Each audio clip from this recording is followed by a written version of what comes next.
systems online. Weapons systems online. All systems nominal.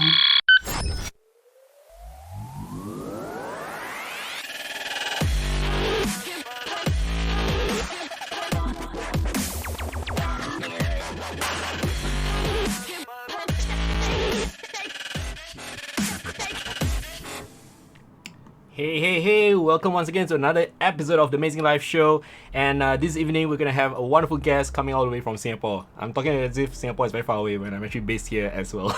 Alright, so anyway, we got a very exciting show lined up because today is like a host and a host. Okay, so I'm host for the Amazing Life Show and you've been tuning in. Welcome once again.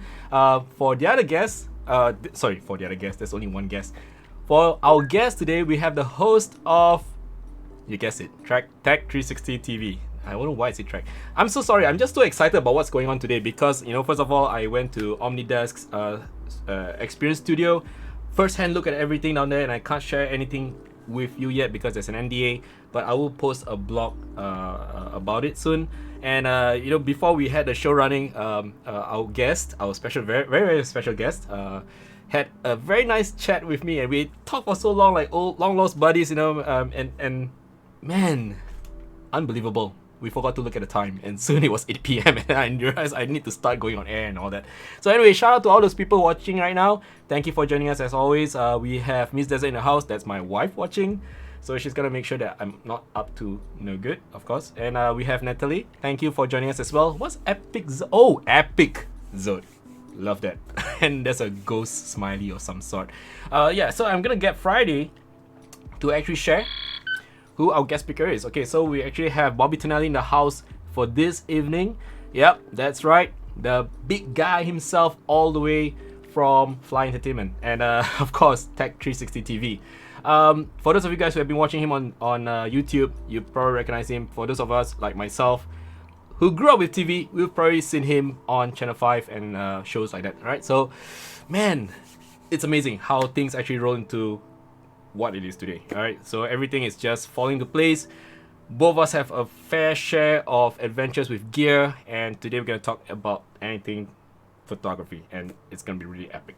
Okay, so, as always, just a couple of shoutouts to be done. I'm going to play my Satellite link established. the usual. Okay, so my social media, of course. Just gonna share with you guys my website. For those of you guys who just tuned in for the first time, the Amazing Life Show was actually started in March 2020 as part of a plan to keep photographers connected online because of the pandemic, alright? Because of the COVID-19 pandemic, everyone's stuck at home. We have the circuit breaker in Singapore. It's still ongoing, by the way. We are still in phase 2. We're not out of the woods yet, guys, but at least things are improving. The number of community cases are less than back when it first exploded. We still have cases going in and out, but that's just the way it is. But let's just hope that things will get better.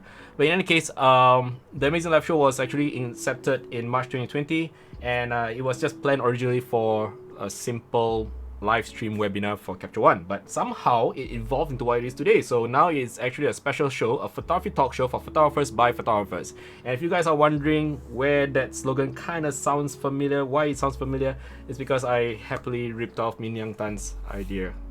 Okay, but it's all cool. I'm actually part of the Razer Streamer program as of last month, so it's been really wonderful. They have been very supportive of this live stream channel. They've even come up with a solution where we can actually do some kind of collaboration in terms of Razer Tip Stream, for example. Okay, so anyway, this is my website. You can check out my personal projects here or my client projects here as well. Some of my featured works. You can see my showreel and behind the scenes here as well if you are interested to see the what goes on behind my shoots here as well. And if you want to, you can read my very, very much dead blog, but I promise I'll start blogging again soon, and I'll post some of the things that I've experienced today, especially with Omnidesk. More on that later, okay? So of course, my Facebook page is here, so you can see the latest updates to my photography works, as well as anything to do with the Amazing Life Show in terms of upcoming episodes or previews. It will all be here as well.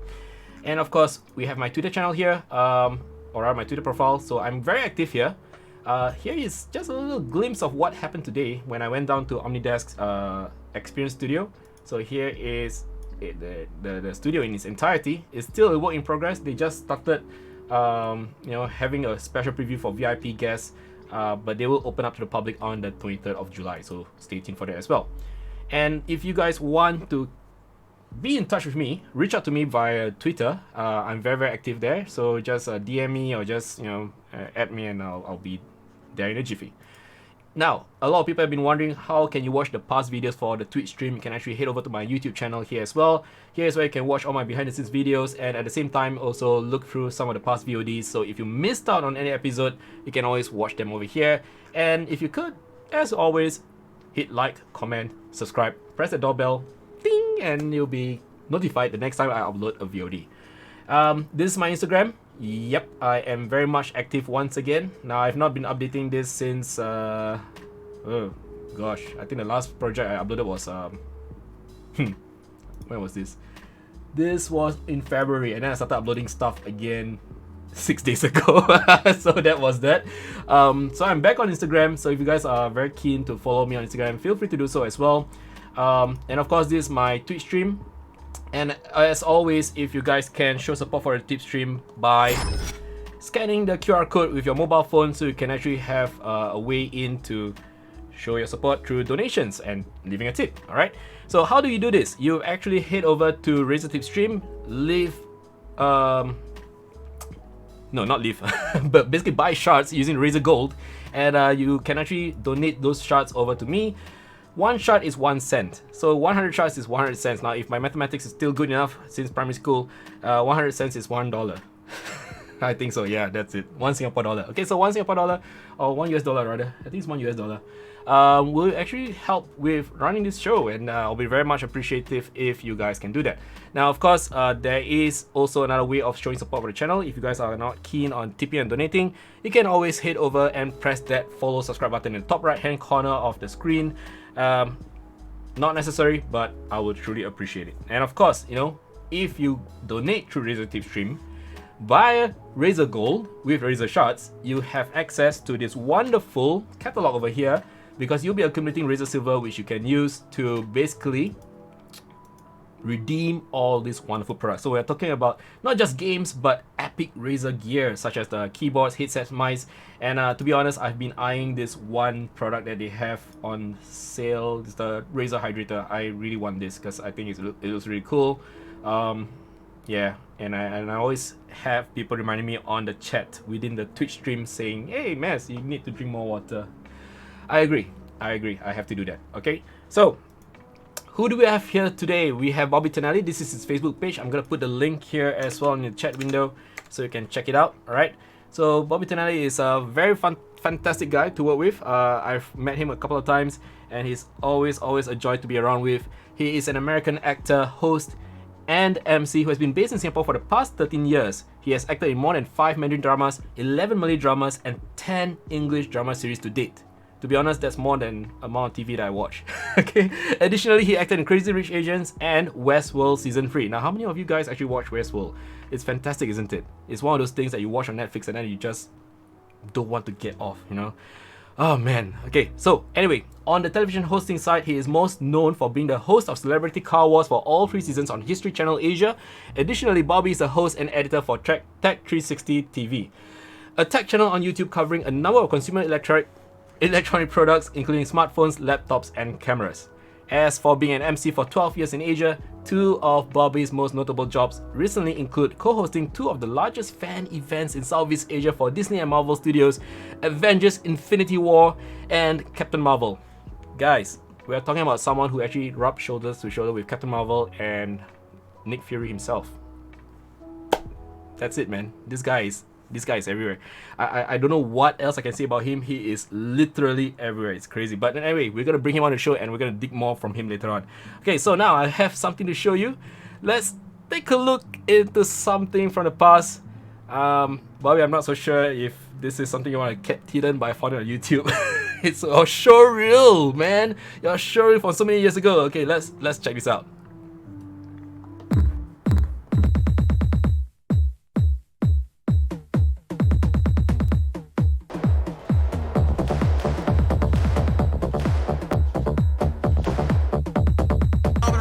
And they just unveiled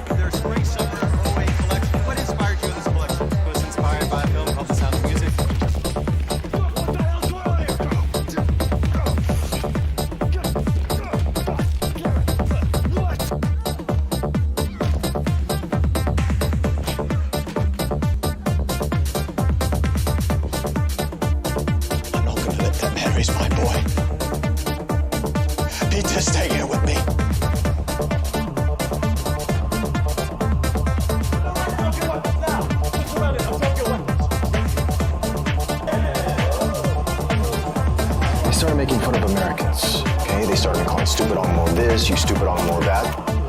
So I gave it back to them. They couldn't handle it, and things got out of hand.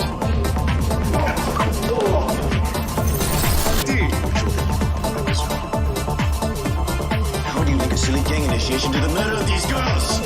Plus, he had an alibi for the first murder to begin with, so I saw him. Please, hello? Hello? Hello? Yeah. Are you my Tonelli? Yes, I am. Why? Can you come with us? Look, guys, I gotta get to the taxi stand. Hey, get your hand off me! Son, I just want to ask you a quick question. About what? I gotta get going, guys. Come on. I have to get going. I'm sorry. Get your hand off! What the hell's going on here? God damn it! What? Under arrest. For what? On the charge of evading national service.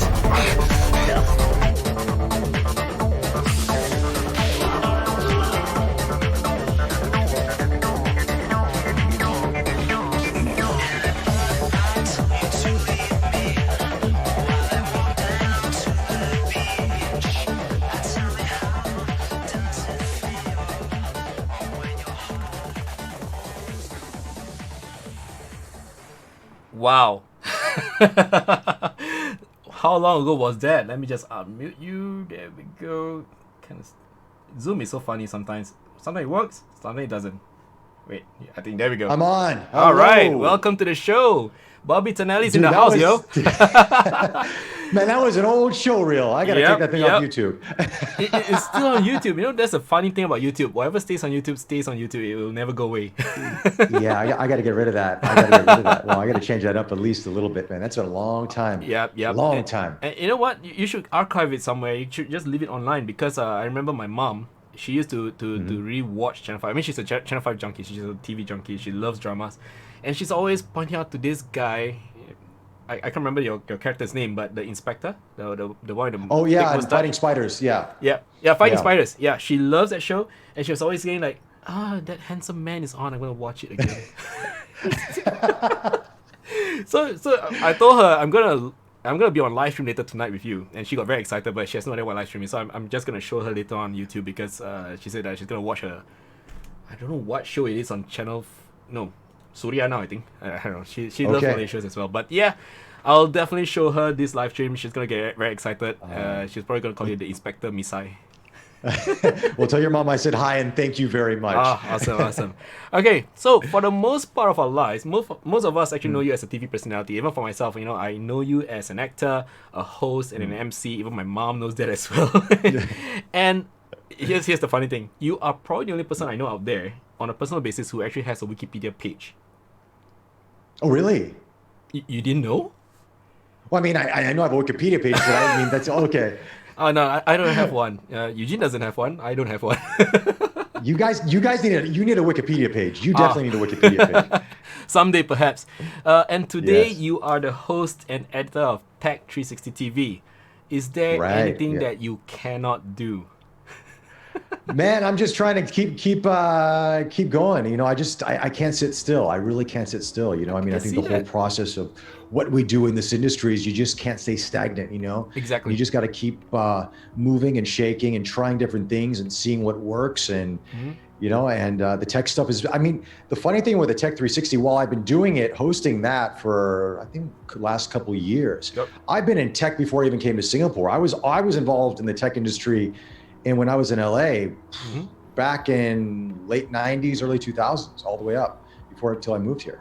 So it's always been a part of my blood, but yeah, it's just now I'm kind of doing it in a different way. Yep, and I think I can see that, especially when you talk about tech. There's so much passion in it. I mean, like I've seen other reviewers when they do videos, I can tell it's just for the clout and all that, and they're just doing it because they have access to the gear. But in your case, you're really going all out into it. You really, take the products apart, and really talk about it very detailed fashion. And that's why I think that's what makes Tech 360 TV very, in my opinion, very, very watchable, because you know what you're talking about. You address the issues and you're not afraid to hold back when it comes to some of the pros and cons with the product, because we've seen reviewers go like, this is good, but they'll never tell you why it's not that good. But you are really honest about it, and that's really awesome. Well, I mean, thank you for that. It's every video we try to get better, we try to improve, and it's something that I try to as well. And Yep. and I love the products that I'm talking about now. Sure. I mean, certain products have pros and cons, just like anything else. But Yep. for me, it's I'm very fortunate to be able to try some of the best cameras, the best laptops, the best of whatever it is out there. Yep. And I try to put myself in the consumer's mindset, and that's always been where I come from, and that passion, like when you first open up the first laptop, your first camera, take it out of the box, that excitement that you just can't wait to turn it on. And yeah, nothing's perfect, but you still want to kind of bring that into the video as much as you can and bring people on this journey. Yep. And it's just enjoyable, man. I love it. I love Exactly. it. Exactly. And I totally love the way you describe tech gear as if it's an extension of your own appendage. This is that could sound wrong, but yeah, I know. I was thinking of how to word it in a very PG way, but but you can see the drive for passion in there. It's just amazing. Yeah. But anyway, Bobby, I'm just very curious. How would you describe yourself?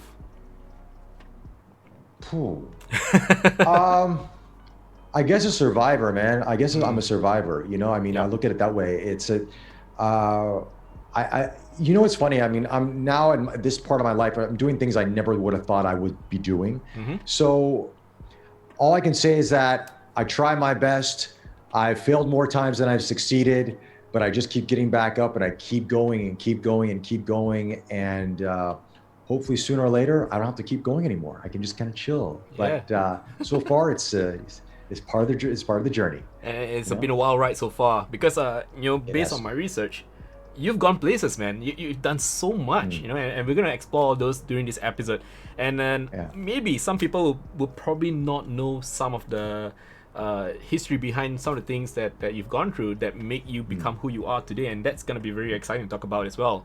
Cool. With so much on your plate, just out of curiosity, what do you do for fun? Because I see you everywhere. You're literally running around, doing so many things. Like what you said, you're trying a lot of things and things like that. But my wife. What do I do for fun, man? Yeah. It's well, I have a dog now, so we have a dog. Yeah. So I spend a lot of time with my dog, so that's fun. She's still she's a puppy, about 1 year, 3 months, so she's kind of becoming a teenager in a way. So that's a challenge. And I mean, I cycle. I love cycling. I love riding my motorcycle. That's for fun. But I love taking photos, man. It's funny. I get to test these cameras out, and I love doing it. Now, sure, you're in Singapore, and you can't travel anywhere to test a lot of these things out. So after a while, the places you go are a little bit redundant. But I love doing that. It's so relaxing to me. Yep. I actually find that very therapeutic. I just pick up a camera and go. Yep. And what's the best part? This is one thing I envy about people who do this for fun. Doing photography for fun. You don't have to worry about clients. Oh, Just yeah. chill. Yeah, I can imagine. Just I can chill. imagine. Yeah. And my wife just wrote in a chat window. See, I'm telling you, in my household, all the ladies are very much into you. She just went, "You're the Lucifer Morningstar of Singapore." I've heard that a lot. You know that? Oh, you did? I've heard that quite a bit. So I was in a petrol station. Was it a couple weeks ago? And I was there paying for petrol, and this guy walks in. "Are you Lucifer?" I'm like, "No." Oh, that was the most random No, thing. it was funny. It was funny. Or that, or I get Doctor Strange. Oh, you yeah, have that yeah. on your Facebook comment. Yeah, it was very funny. Yeah. But then when I met Benedict Cumberbatch in person, I'm like, I don't look like him at all. But No way. He's different. He looks he's much better. He's way better looking than I am. He's a very good looking guy. He's a very good looking guy. He looks like a Sherlock from Baker Street, so for some strange reason. Yeah, he does. He does, right? Yeah. But yeah. I think it would be an interesting thing if someone goes up to you and go like, "Are you Lucifer?" And you just go, "Yeah." What is it that you truly desire? I should have. Just for fun. Exactly. So, oh gosh, Eugene is watching right now, and he just said, "You need to put on a cape so you can be Doctor Strange." We can arrange for that to happen. We can actually. Yeah. We can do that. Perhaps the next photo shoot project, let's have you as Doctor Strange. I think it would be quite Oh interesting. man, that would be fun, right? Yeah. That would be fun. Wait, I do have someone on my contact list who actually has the full costume. Okay, you know what? Let's take this offline. I'm very excited about this. This is the thing about us, right? I remember the last time we met for a photo shoot, we just talk about photo shoot ideas and we just go crazy, go ham about it. It's just so interesting. But now that you have shared that, in your free time, in your fun time, you just or for fun, you actually go around taking photos with your camera. Yeah. What were you doing before your days with the camera? It's interesting. I played baseball most of my time growing up, so I was always into sports and everything else like that. But photography has been with me since I was a kid. Wow. And, in a sense that, my dad had an old Minolta camera. It's like a rangefinder Minolta that's still there. He passed away a number of years back, but it's still at the house. But I remember every summer I would go and visit my grandparents in Pennsylvania. I grew up in Las Vegas, by the way. Mm-hmm. And we would sit there at night and we would take all the slides out from all the years they had, and they put into those carousels. I'm dating myself, of course, but they put in that carousel into that slide projector and they put it onto the wall. And you just look over every photo and you talk about the memories and about that experience. So photography was always part of my life, even though I didn't pick up a camera till much later, but it was just something that I always gravitated towards. I always remember it was about moments and memories and things that just meant a lot to me. So that's just, and I think later on, when I was in universities, when I finally picked up a camera because I needed to take a creative subject because I was playing baseball and they're like, you have to take a creative subject. And I was doing art for a long time, but I was tired of painting. So I said, why don't I do photography? And this was in 1995, Wow. 96. So I picked up, it was an old Nikon SLR, I don't even remember the model number. I don't even know I still have it in storage. But I remember my parents said they got me that for the photography school. They didn't give me an expensive one, just something just to get me by, because they're like, look, we don't know if you're going to do this or not, but if you like it, then we'll get you another camera. But in the meantime, here's something, inexpensive. And I took it in university, but I'm not a big math person. And when you study photography with textbooks, it's like all the numbers and all the equations. And after a while, you're just like, wait, this is too much. I love being in the dark room. I loved developing and I loved that process. And I loved taking photographs, but I didn't love all the equations. So it was too much for me after a while. I'm just like, I don't want to do that. Oh, wait. Mathematical equations in photography. Yeah, I just like, I just too many numbers for me. I just like to go take photos. I liked being in that moment, So, but later on, I picked up a camera. I was buying cameras and I was using them for headshots when I was in LA or taking photos and things like that. So it was always part of me, Wow. To be honest, I never knew about this side of you, that you actually were working with cameras way before the age of digitization and before you even took up modeling and things like that. I didn't realize that you had experience in the dark room. That's very old school. Yeah, man, I tried it. It was fun. I loved it, actually. Yeah. I loved it because you can manipulate photos, like I don't remember all what I did before. It was so many years ago, but yeah, it was fun. The smell is just so therapeutic, right? Oh, I love the smell. I love the smell too. The best thing. Oh, man. But you did mention that you went to university and you picked up photography there. Did you study anything that's media or arts related? Because you did mention that you were into painting as well. Are these all part of your curriculum, or is it just more of like a CCA kind of thing? Actually, I was doing art as a child because it was just something. I was a very creative kid. I played sports, but I was also very creative. And then my mother was she was a good artist, and my aunt studied in Italy as an artist. Wow. So they would always teach me little things here and there as I was growing up, and I would go to art classes. And in high school, which I don't know what high school grades 10, 9 to 12. But I think it's junior college. It's a junior college here in Singapore. Possibly, yeah. I was taking college level art classes in high school because my level was much higher. And so I remember one time, you would like it because you're like into comics and stuff like this. So we had to do a sculpture one time in class, and there were people doing busts of themselves. They put the paste or the fabric on their face and create a bust to themselves. I said, no, I want half Batman, half Joker. I'm a huge Batman fan, right? So I created this whole thing, it was supposed to be just a small thing like this. I created a bust, the shoulders, everything. And I remember I was at art class and you have to bake it, right? And they put it in the oven and they overbaked it and Batman melted off. Then my parents felt so bad, so that we remade it at home. They bought me a Dremel tool and I was like doing the whole thing again, repainted it. And there were scouts from art colleges there that liked it, but they wouldn't submit it into the art contest because it was copyright issues. Oh, bummer. But I still have it at home. I still have it all these years. It's still in my home. You still have it? Yeah. Oh man, you gotta share the photo. I cannot give that up, man. Yeah, I cannot give that up. Yeah. So in the end, it's just a melted sculpture of Batman that you rebuilt. No, now it's back up. It's all rebuilt. I rebuilt the whole thing. Perfectly I fine had now. to. It was too much work. So but I mean, there's no What's that? Joker aesthetic to it. It's now just Batman, 100% Batman. Or it's is this Batman a- and Joker, half Joker. I'll No send you way. a photo sometime. Yeah, you gotta share with me. But so I was doing college courses in art just to kind of get back to it. So art was always part of me. And then as I love to paint, but painting is very stressful. Yep. But photography is less stressful. You take a photo, you develop it, or you edit it now, and that's what it is. Wow. But painting, you keep going and going and going and going and going. It's just, you can spend 15, 20 hours on a canvas. You're just, going nuts. Yeah. Yeah, it's just not fun anymore. At one point, you just go like, it's just too heavy. Hey, it's just Beer John saying, it's just joined us. Hey guys, nice to see you here, buddy. We just started, so you're still quite early because some of the folks who are watching right now, they just go like, we're gonna miss it because first half an hour we're gonna be busy with something else. I'm like, yeah, I understand. Photographers. No worries. No worries. Okay, so back then there was no YouTube, so you had your formal training with photography all through the classes where you had to do your own film development and things like that. It's crazy how things have changed so much because I remember back in the 90s we were still talking about analog. We haven't really gone into digital cameras yet.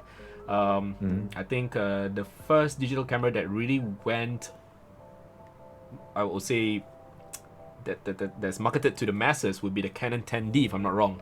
That's quite affordable. Yes. You remember that? That was in 2004. I picked up the 20D actually. Oh, you did? I picked up the one after that. I picked up the 20D. Yeah. Wow. Yeah. And now things have changed so much. We see like Sony is like spewing cameras after cameras every year. I'm telling you. You know what's funny? My first camera was a Sony camera. Oh, and no way. I remember in 2004, my first digital camera was a Sony camera. And I was here in 2004 shooting a feature film, and the DP at the time he said, "Hey, can I take your camera onto set so I can take some shots?" I said, "Sure." And he took it on set, and for whatever reason, the camera got stolen. No. So luckily I had insurance on it, which was good. So the insurance company gave me my money for the camera. And then what I ended up doing was, I remember calling, because this is pre-internet days, I remember calling one of the camera shops. I was here in Singapore in New York. And I basically ordered a Canon 20D and a couple lenses over the phone. Old school. Old school, man. Had it shipped to me in Vegas. Yeah. Wow. They wouldn't ship to Singapore. Which shop is this? Do you recall? Was it Cathay or? I mean, Cathay's been around for a long time. I didn't order in Cathay. I actually ordered from US because at the time, the prices in Singapore were much more expensive. Okay. So I remember, I think it was, God, I don't remember the shop. I think J&R or something like that. It was, I don't even know if it's still around. Sorry. So you bought it through the phone? Online. From a shop? Yeah, I bought it through in a the phone US. in New York. I called from Singapore. I I called see. over and It's the other way ordered it around. online. Yeah. Oh, so this was when you were in Singapore already. So the culprit's a Singaporean. Terrible. Yeah. Oh man. So I ordered that camera, but you know what I would do is I would, and I'm sure like a lot of people that are watching this, I go on all the forums and I read all the reviews and I read all the users' experience about what camera to get, what lens to get, price point, everything. I spent tens of hours on forums. Then I chose the 20D. Let me guess. Club Snap. No. No? DP Review. DP Review. Because Back in for the day. Singapore, most of the people who actually found out more about cameras is through the old forum Club Snap, which still exists, by the way. It still exists today. For me, back then, Club Snap was my go-to place when it comes to finding out what camera to buy. It was quite hilarious back then. It was like, back in the day, it wasn't all Facebook. We had no Facebook back then, so it was all just forums. And asking a question will yield no results for a couple of hours or days even. Yep. And then you just go, oh, someone responded. Oh, that's not the answer I'm looking for. Yeah, exactly. Like today's. And you had to call people just to buy cameras. Can you imagine that? I mean, like, gosh, if today's youth only know the pains of yesterday when it comes to photography. They have no idea. They have no idea. No idea. Yeah. So, after 1997, you somehow fell into the fashion industry by chance and traveled throughout Southeast Asia as a print and runway model, working for companies such as Donna Karan, Versace, Levi's, and Louis Vuitton. Did any of this influence your interest in doing photography further? Oh yeah, definitely. Because for me, I used it. I was trying to be an actor in LA, and then at the time that someone said, look, I was waiting tables, I was doing telemarketing, and someone said, why don't you try modeling? And I was like, huh? Well, really? Because I mean, I was a much bigger guy then. I was, I just was a sports guy, a jock. So met an agent, long story short, sent me to Asia. And I was fascinated by what people were shooting with. I always loved gear. I love tech. So I'm always asking questions. What is that? What camera is that? What lens is that? Why are you shooting it like this? Why are you doing that? And sometimes I'd be a pain in the ass to a lot of photographers. They'd be like, just shut up and stand there so I can take the shot. But I love doing that. But I learned a lot also by that because, the more comfortable you are with the camera, the better the photographs become, or the better of a model you become or an actor you become. And so that was always my kind of end goal, was to understand and be comfortable with being in front of a camera. So that was a big deal for me. I mean, I remember one time I was doing a Levi's Docker campaign. Funny enough, I met the photographer about last year at an event in Malaysia. And I remember shooting with a 1D or a 5D Mark IV. I forget what it was, 5D Mark, I don't know what it was. It was old, but I remember it was fast. It took 5 shots per second. It was super fast, like, whoa, that's super quick. Probably 5D Mark IV, yeah. Yeah, and I just remember going, wow, that's amazing. How much is that camera? And then I was like, oh, there's no way I can afford that, but I loved it. I was just so fascinated by it all, yeah. And did any of this somehow influence you to buy the next camera that you have, eventually? After I got the Canon 20D, I didn't buy a camera for a very, very long time. I bought a Pocket Lumix camera, I think a Panasonic Pocket Lumix camera, just something to carry around, but I never used it. The funny thing is that I used to take so many photos as a model that I never wanted to take photos outside of it. So I was actually kind of anti-photography for a while because it's just like, that's work. I don't want to pick up a camera and shoot. I just want to, okay, I'm in front of a camera to work and that's it. So I was bad. I mean, my previous relationships, they're like, oh, let's take a photo here. Let's take a photo here. I'm like, nah, you take a photo. I'll be out of it. I just was over it. So it only became, I think my love for photography sort of stepped up again in the mid 2000s, around 2006, 2007 is when it kind of kicked in gear a little bit again. And that was when I came out here. Then I started, shooting again, getting into the modeling aspect of it. And, obviously with digital phones and smartphones, cameras on them and stuff like that, it started kind of piquing my interest again. And then it just kind of skyrocketed from there. And I guess accessibility in terms of photography equipment these days. I mean, we don't even have to get a DSLR anymore. We can just, phone. It just makes things a lot easier. Exactly. But I can totally relate with the notion of not wanting to take photos when you're out. Like yes. My wife, she loves her OOTDs, and for me it's like, I have to take a photo. It feels like work. and I'll be like, okay, I'll have this very grumpy look. I'll be like, okay, let's take a shot. All right, is this okay? And she'll be the most toughest critic to work with because she'll be like, you made me look fat. And I'm like, okay, let me just do that again. Okay, I look better this way. And let's turn angles. And she will even go like, I know. You're a professional photographer. Why is the lighting bad? I'm like, come on, use a phone. And you ask me to shoot at night under the void deck. I know, right? I'm so glad she's my wife and not my client. No. I go on trips. The same thing. I'm blowing out SD cards. My phone's dead from taking all the photos. And then the best part is, they never use any of the photos. Nope. 20 photos sent by WhatsApp or sent by Messenger, and not a single one gets uploaded. I don't know what she keeps them photos for. Right here, we got the T-shirt. Yes. Yeah. Okay, so you were saying that you did painting before as well, and it was quite evident that you are really into painting, even volunteering to be the one to paint the actual artwork in a feature film called Cages. This was I think in 2002. And 2004. Well, yeah, 2024. Yeah. Oh, okay. So back then, I mean, having the experience as a painter, a real painter, not just someone who just paints for fun, would you say that the understanding of the science of colors as a painter, does it help with how you actually build or compose your images these days as a photographer? That's a good question. I would say not for the composition, but it would be for if I want to grade it or if I want to do some editing to it, then it would come in more into play. But I think composition-wise, I mean, because basically what I would do is I would have a photograph of the subject of what I'm painting, and then from there I would translate that photograph onto a canvas. Because you don't always have the luxury of having a live subject in front of you. And when you paint, it's many hours. So usually that you're taking that picture and it's like, it's a print on a paper, and then you're just, sectioning it off depending on how big the canvas is, and you're painting one section, then another section, then another section, and then you're kind of putting it together.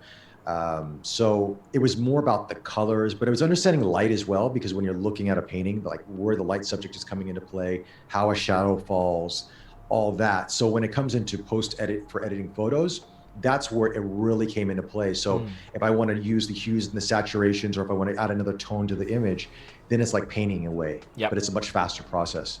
Like you do some amazing things with photography. It's art. I mean, it goes beyond just a photograph. I mean, you create a surrealism in a way that's beautiful. So I mean, I mean, what I do is at a minimal scale. What you do is at a way above what Thank you. Yeah. High praise coming from you, sir. Thank you so much. But at the end of the day, that now that you mentioned color grading and things like that, I think ultimately when it comes to painting, also because it involves the science of colors, color grading does have roots in painting as well. In your case, I suppose, because you learn about contrast of colors to make subjects pop, for example, or you create moods. Especially when people want to create scenes and things like that. And I always feel that to a certain extent, especially when we do photography with lighting, it's really like painting. I'm not talking about light painting here. I'm talking about really composing the image, making everything work, and having the colors actually speak the language of the final imagery. And yes, one thing I kind of regret is that I didn't pursue art, because I firmly believe that like for yourself as a painter, you'll be able to see things that I wouldn't be able to see as a photographer, because as a painter you actually see and understand colors better. That's what I feel. Yes and no. I mean, I guess it's just trial by error. I mean, it's always like, as a painter, you like with a photograph. I mean, when you're editing it, you do some edits and like, okay, that doesn't look good. Delete, do it again. And the same thing with painting, except you said, instead of just pressing a button, you got to repaint the whole canvas and start again. No or you layers. got to repaint a section. Yeah, exactly. You can't delete a layer. You got to paint over the layer. But that was challenging, that film, because I had 2 weeks to paint about 15 paintings. Wow. And some of the paintings were about 3 meters tall. And I remember, and some were very small, but I had to do it. So every day, part of my pre-production work was while they're in the office setting up and doing everything, I was in the office painting. I had to knock out about a painting and a half a day. I remember. Wow. So I didn't sleep much at the time. I was a big smoker, so I was like just chugging off on cigarettes, and I was eating chicken with no rice. So I was leaning out and going to the gym and painting and smoking. It was a very interesting time in my life. I was actually living the life of an artist. Literally, I was playing one in the movie, and I actually was living the life. Is this like part of training for method acting? Yeah, in a way, it was method acting in a way. Yeah, it was, because after that 2 weeks, I was a very different person. But it taught me a lot. And I'll give you a tip, which I learned about this. I mean, for people who are into art, because this came up recently with a friend of mine. She was trying to paint a picture of somebody. She's like, I can't get the body shape. I can't get this right, or the shadows, and this is just not coming out the way I see it. And the one tip I learned from a friend of mine who's an artist who taught me this technique for this movie was, take the canvas, turn it upside down, take the image upside down, and paint what you see. Don't paint what your mind sees, paint what you see. And literally what happens is when you turn the canvas around, there's the image. So you actually reduce it to lines. You reduce it to lines, shades and just shapes. Instead of, okay, that's an eye, that's a nose, that's hair, that's a shoulder. No, when you turn it upside down, your mind can't decipher as easily. So now you're just painting shapes and shades. So then when you turn it over, there it is. Wow. This is something that's very interesting. Wondering if it works for Photoshop editing. We could try it. We could try. Flip everything upside down. I'm gonna start taking photos upside down from these days onward, and experiment. Let's see how that works. Okay, so Bobby, you travel a fair bit for work. Traveling around, perhaps from between USA to parts of Southeast Asia, and you are known to be proficient in a few languages. Namely English, a bit of Mandarin, a bit of Malay as well. Bit, yeah. A bit, huh? A bit. But Syndicate. how has being able to communicate in different languages actually helped you in your journey as a photographer? I think it helps you understand culture. So, I mean, when you're shooting people or you're shooting, you go to another country or another place and you are in a foreign, it's foreign, I mean, understanding culture will help you capture moments in a different way versus you just trying to impose yourself Yep. in a situation. So that's helped me out quite a bit, I think. So, I mean, the one thing is that, I mean, like the Chinese culture is so rich with history, and thousands of years, and the way that people interact, or the lack of, sometimes they're not, like Asians are not as emotional as Americans are. Americans just, I mean, as you can tell, go on Twitter, So, but Asians are more subdued in a way, but a lot of it's internal. You see it in the eyes and the face, but you don't see it, it's not so vocal. So that also helps you capture a glance or a moment, and that means something more than sometimes a big movement in an image. So that's helped me quite a bit. So languages like that, yeah, it does all kind of come together when you look at it that way. And from what I heard, you're learning a new language now, Indonesian bahasa, if I'm not wrong. Well, actually, yeah, I'm learning that in Bahasa Melayu because I'm shooting a new Surya drama, and I have to speak Bahasa Melayu in it. So, yeah, that's work in progress. That is Not bahasa Indonesia, but bahasa Melayu. Yeah, I have to speak Bahasa Melayu. Yeah, okay. Yeah. So Your my Malay is partner, definitely she gonna be speaks better Bahasa. My partner speaks Bahasa Indonesia, but she can speak Melayu as well. But Indonesians have a very different way of speaking. Yes. It has a very like Melodic. melodic sound Yeah, to it. exactly. Yeah, and Malay is a very different sound to it as well. So I think it was 2 days ago. I had my first full day of Malay, and it was wow. It was eye-opening. Tough. I can guarantee you, and Eugene probably agrees with me, your Malay is definitely better than mine.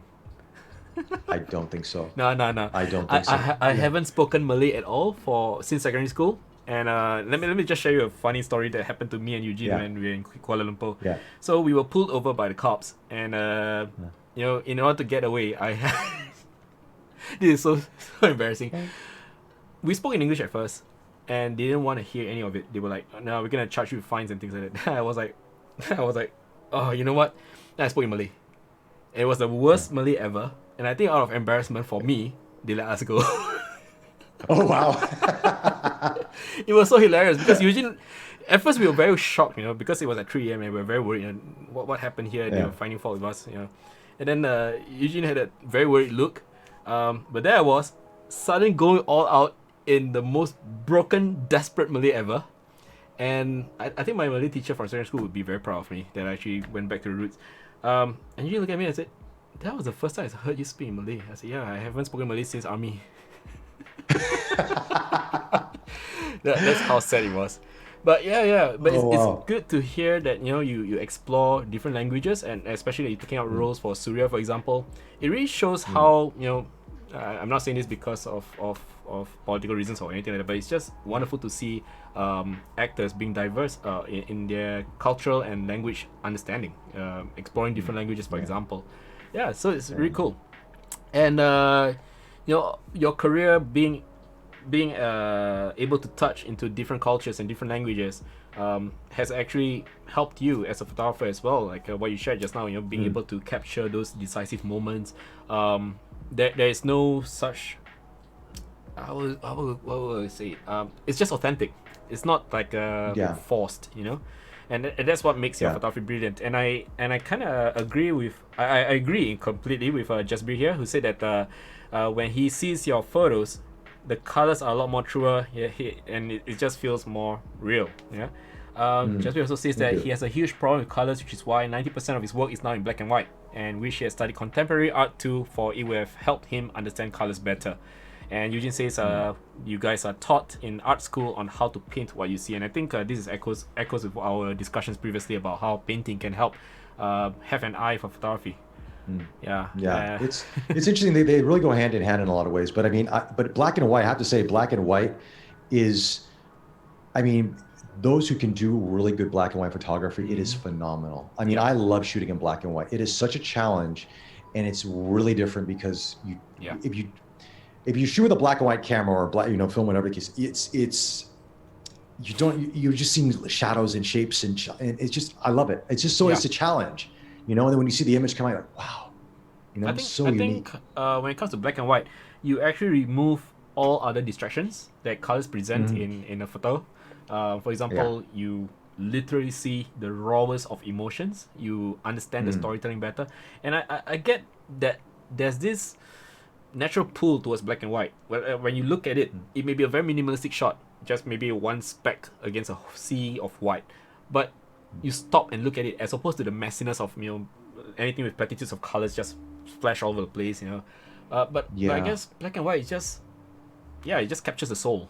It's interesting you said that, because I was in this past year I went to Taipusam, my first time, and I brought two cameras with me. One was medium format color, and one was the Leica M10 monochrome, which just shoots in black and white. You just see in black and white when you use the VisoFlex. So, and the images was funny. I was showing a friend of mine the images, and he says the color's really nice, but the black and white, there's something so personal, so emotional about it, because you're capturing something different. The way you approach it is different, and it's true. And it really was it's very fun. It's very liberating to shoot that way.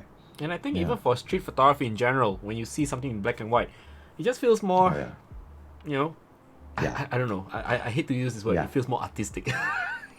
It does in a way, but right? that was how they shot, because that's all they had. I mean, it was, like Henry Cartier-Bresson, that was, they just had black and white film. That was it, so they just used it to their maximum. Yes, exactly.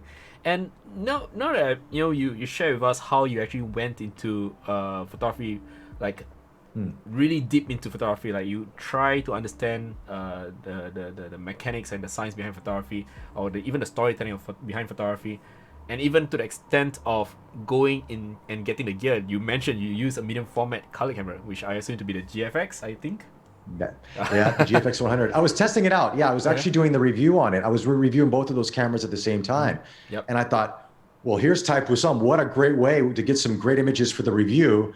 And it's a great experience for me to see it, because I've never saw it before. And it just brought me in, and I was loving. And then they were so accessible and so open to taking pictures. And some of my favorite photos were from there. I got banned from TikTok because of that, but you got banned back on from TikTok? Yeah. No way. Tell me more.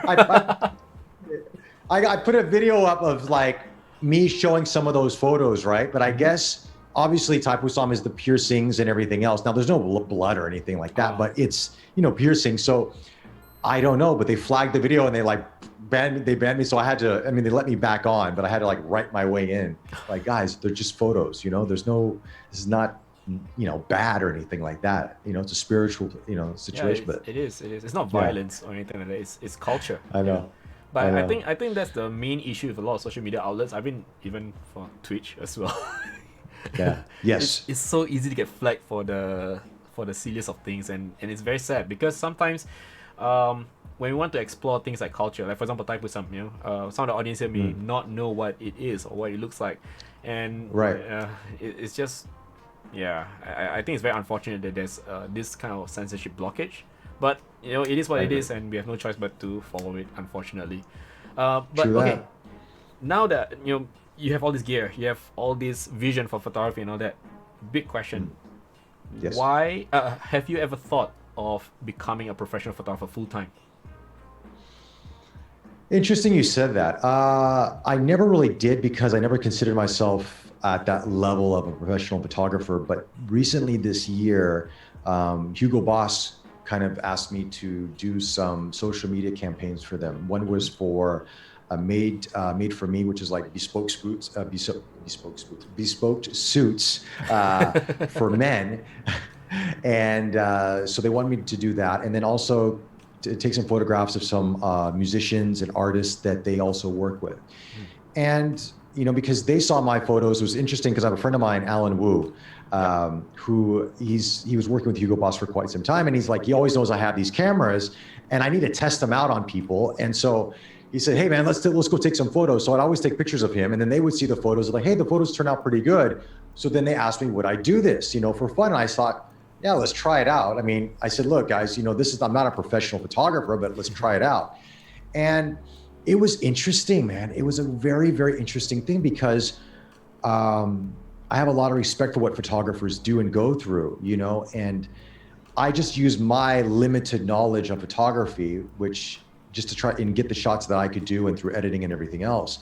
But all I could do is just take my limited knowledge on the craft of photography, but use the knowledge that I gained as an actor and as a model is just capture the emotion in the person.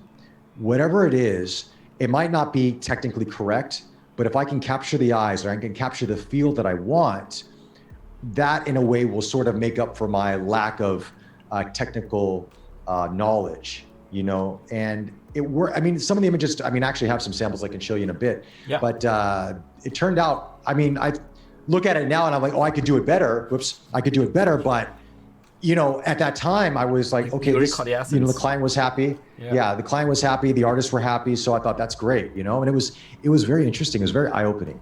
I think at the end of the day, when it comes to commercial work like this, maybe let's classify this as commercial work. The real objective here is to satisfy the client's needs, right? So the client is happy and the artist is happy. I think that's good enough for now. But I'm glad you actually said that, you know, you're looking back and then you want to see how you can improve further. That actually shows that there's drive for improvement, which is, you know, just want to share with some of the audience at home. The problem with a lot of photographers sometimes, even for myself, at one point or another, you know, when I first started out, I could be falling to the trap of being too self-satisfied with my own work, to the point where I thought that, yeah, it's good enough. But there is a line between good and great. And that's the kind of line that we should traverse in our pursuit to become a better artist. Okay, so Bobby, maybe you can share those shots for this Hugo Boss campaign. I think I've seen it. Sure. Yeah. I haven't put too many actually on. I'm going to share a screen on this real quick. Desktop here. Yep. I cleared the desktop. Allow Zoom to. Oh, I got to open system preferences. You got to love this. Let me guess, you're on the Mac. Yes. Okay. Yeah, it's okay. It's to do a little bit of voodoo, just to get through. Yeah. Okay, let's see. It says once record. Let me see if I can do this now. Try this again. Okay, desktop. Share. There we go. Okay, great. Let me go into Lightroom. There we go. Okay, so let me just move this out of here. I can't. How do I get this? Oh, you gotta love this. Oh man, where'd the Lightroom? Oh, there it goes. There we go. Great. Okay, so let me show you some shots I did. Where's Hugo? Oh, that was your puppy there, I think. Yeah, that's a puppy. So here's some shots I did. These are just a few of them, right? So from the Made, I mean, we know Paul Foster here. Yep. So this is from the Made for Me campaign. Now, Hugo Boss, they did give me a directive in terms of their look. Hugo is the more street kind of vibe to it. Boss is a more commercial, very clean image. Now, they've recently changed that, but what the directive I got with it was this kind of color palette, more kind of muted, things like that. So I did play a little bit with certain shots here, added a little bit of my own style, which is, you know, shooting through windows, different colors, different grading, stuff like that, to sort of get that feel and that vibe for it. These are more cleaner shots. Now, of course, this is Dinesh from Chop. They wanted to kind of capture something during right before Circuit Breaker about the restaurant industry, so we caught him on this. And this is all natural. This is all lighting in the restaurant. He just happened to lean down. The light fell on his face. Fantastic. I said, stay there, shoot it, graded it. That was it, you know? Lovely. Also, this is, we're wearing suits going around a go-kart track. Oh, looks fun. So the karting arena. So this is where I brought the 1DX Mark III out. I was testing it out for a review. And I said, okay, let's go into that. And, you know, that camera's fantastic for sports. It's designed for that. So I was able to capture this, and it's very interesting with the suits and everything else. But now if I go into Hugo, it's a very different vibe altogether. Yep. Hugo is more that street vibe to it. So this is, we're shooting this over at Arab Street. And this is Faraz Jabba. He's a hip hop artist here. So it was for Women's Day, International Women's Day. So it was, a lot of the colors were pinks and everything that. And so I was trying to capture something interesting through the windows. I love shooting through things. Yep. Here's another shot on the couch here. Nice little grade, play along with this. This is John Schwab from the Sam Willows. This was actually at a movie theater near old movie theater. I think it was a projector room or something like that. There was some lights that were there, and I used a plastic bottle to kind of get this reflection shape in front of the camera. You know, get to play along with objects that are around you, just to kind of give a different vibe.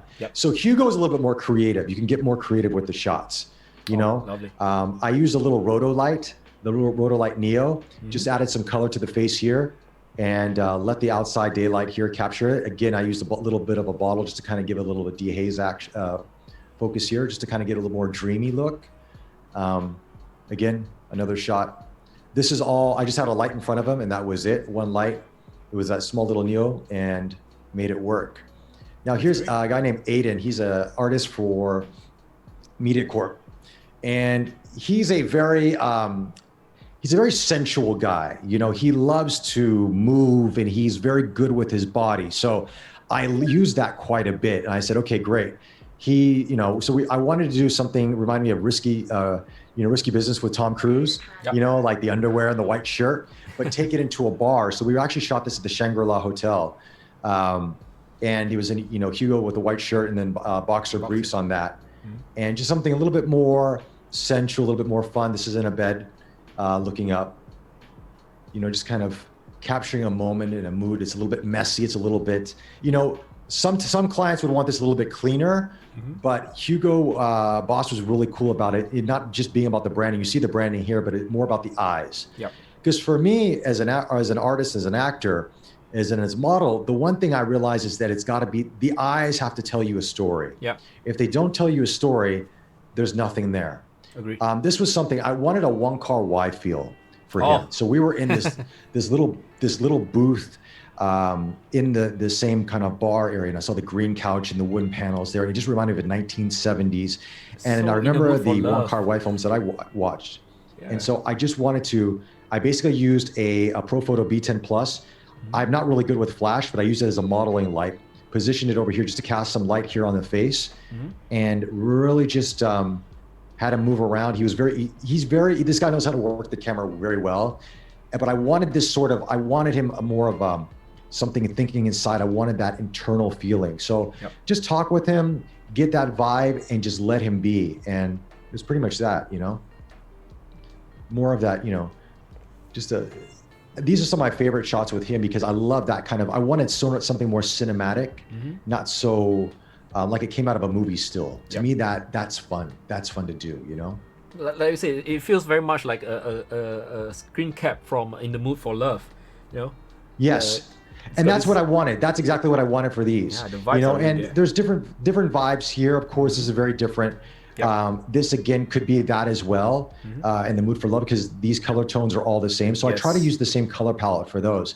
But the one thing I like is I don't like to stay the same with every shoot. I like to do things different for every shoot. So that's where the painter in me comes into play, where I'm like, okay, new person, new setting. What do I do? What colors are speaking to me?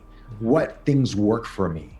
And then I just kind of go with that. I play with that, and then I just allow that to sort of manifest. And I usually take about 2 or 3 days of doing this before it comes into, like, okay, I'm settled. I'm happy with this color. So when you think about a color palette, do you have like some kind of mood board set up, or you just draw inspiration from Pinterest or something like that? Because that's what some photographers do. Or do you just think about your past works in your painting? No, it's emotion. It's all emotion.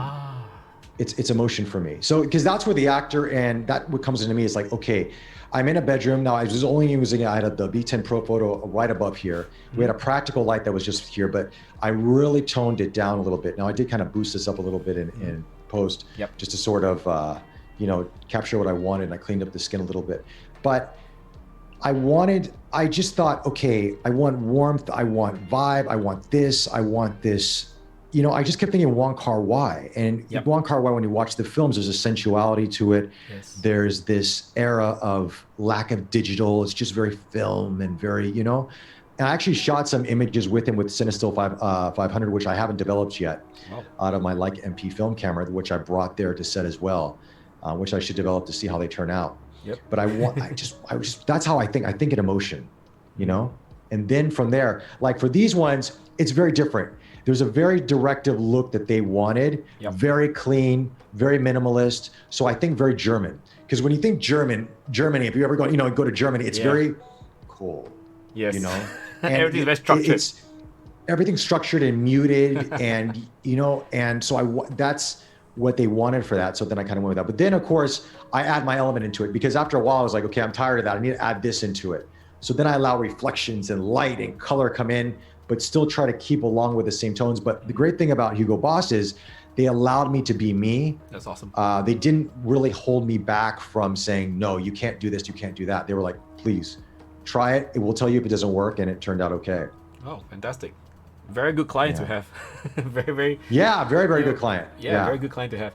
And I like the fact that there is a consistent theme throughout your entire Hugo Boss shots. There's always something in the forefront to create that sense of depth of field, to create that kind of depth in the shots. So you can actually see there's a separation. Even for this one, the Tom Cruise shot, right? There is this smaller corner in the bottom left that shows you that there is something there in the corner. Some people feel that here's the thing. Some photographers feel that there is a need to keep everything very sterile, everything very clinical, just shot, nothing in between, just subject, background behind the subject, and then the camera in front.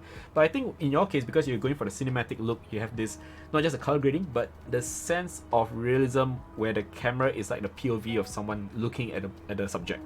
So there is something in between, and I think that makes your shots a little bit more more organic, a lot more organic compared to just Thank you. I mean, actually, I did one at the zoo the other day. Actually, let me pop this here. I'm just going to zoom up real quick. Yesterday, and this was actually. I'll show you something. I can't show Taipu some here. Yeah, I don't want you to get anything. I'll show you some of the monochrome shots. Okay, this is it. So this is actually through a window at the zoo. So this is actually, because the leopard obviously is not outside. He's inside a plexiglass. Yep. So what I did is I was testing out the Nikon D6 with the 120 to 300 f2.8. Phenomenal lens, by the way, but it's a beast. Yep. So what I did is I put the lens as close, right, because it's about a 2 meter distance you have from your subject before we're focusing, and I got as close as I can. It was just me and this leopard looking right at each other, and I just fired off. And then I just started playing with the colors a little bit, not too much, because this is actually what it looks like out of camera. I shoot in RAW. I don't shoot in JPEG. And then I just played with the little dehaze and played a little bit with the reflections in the glass.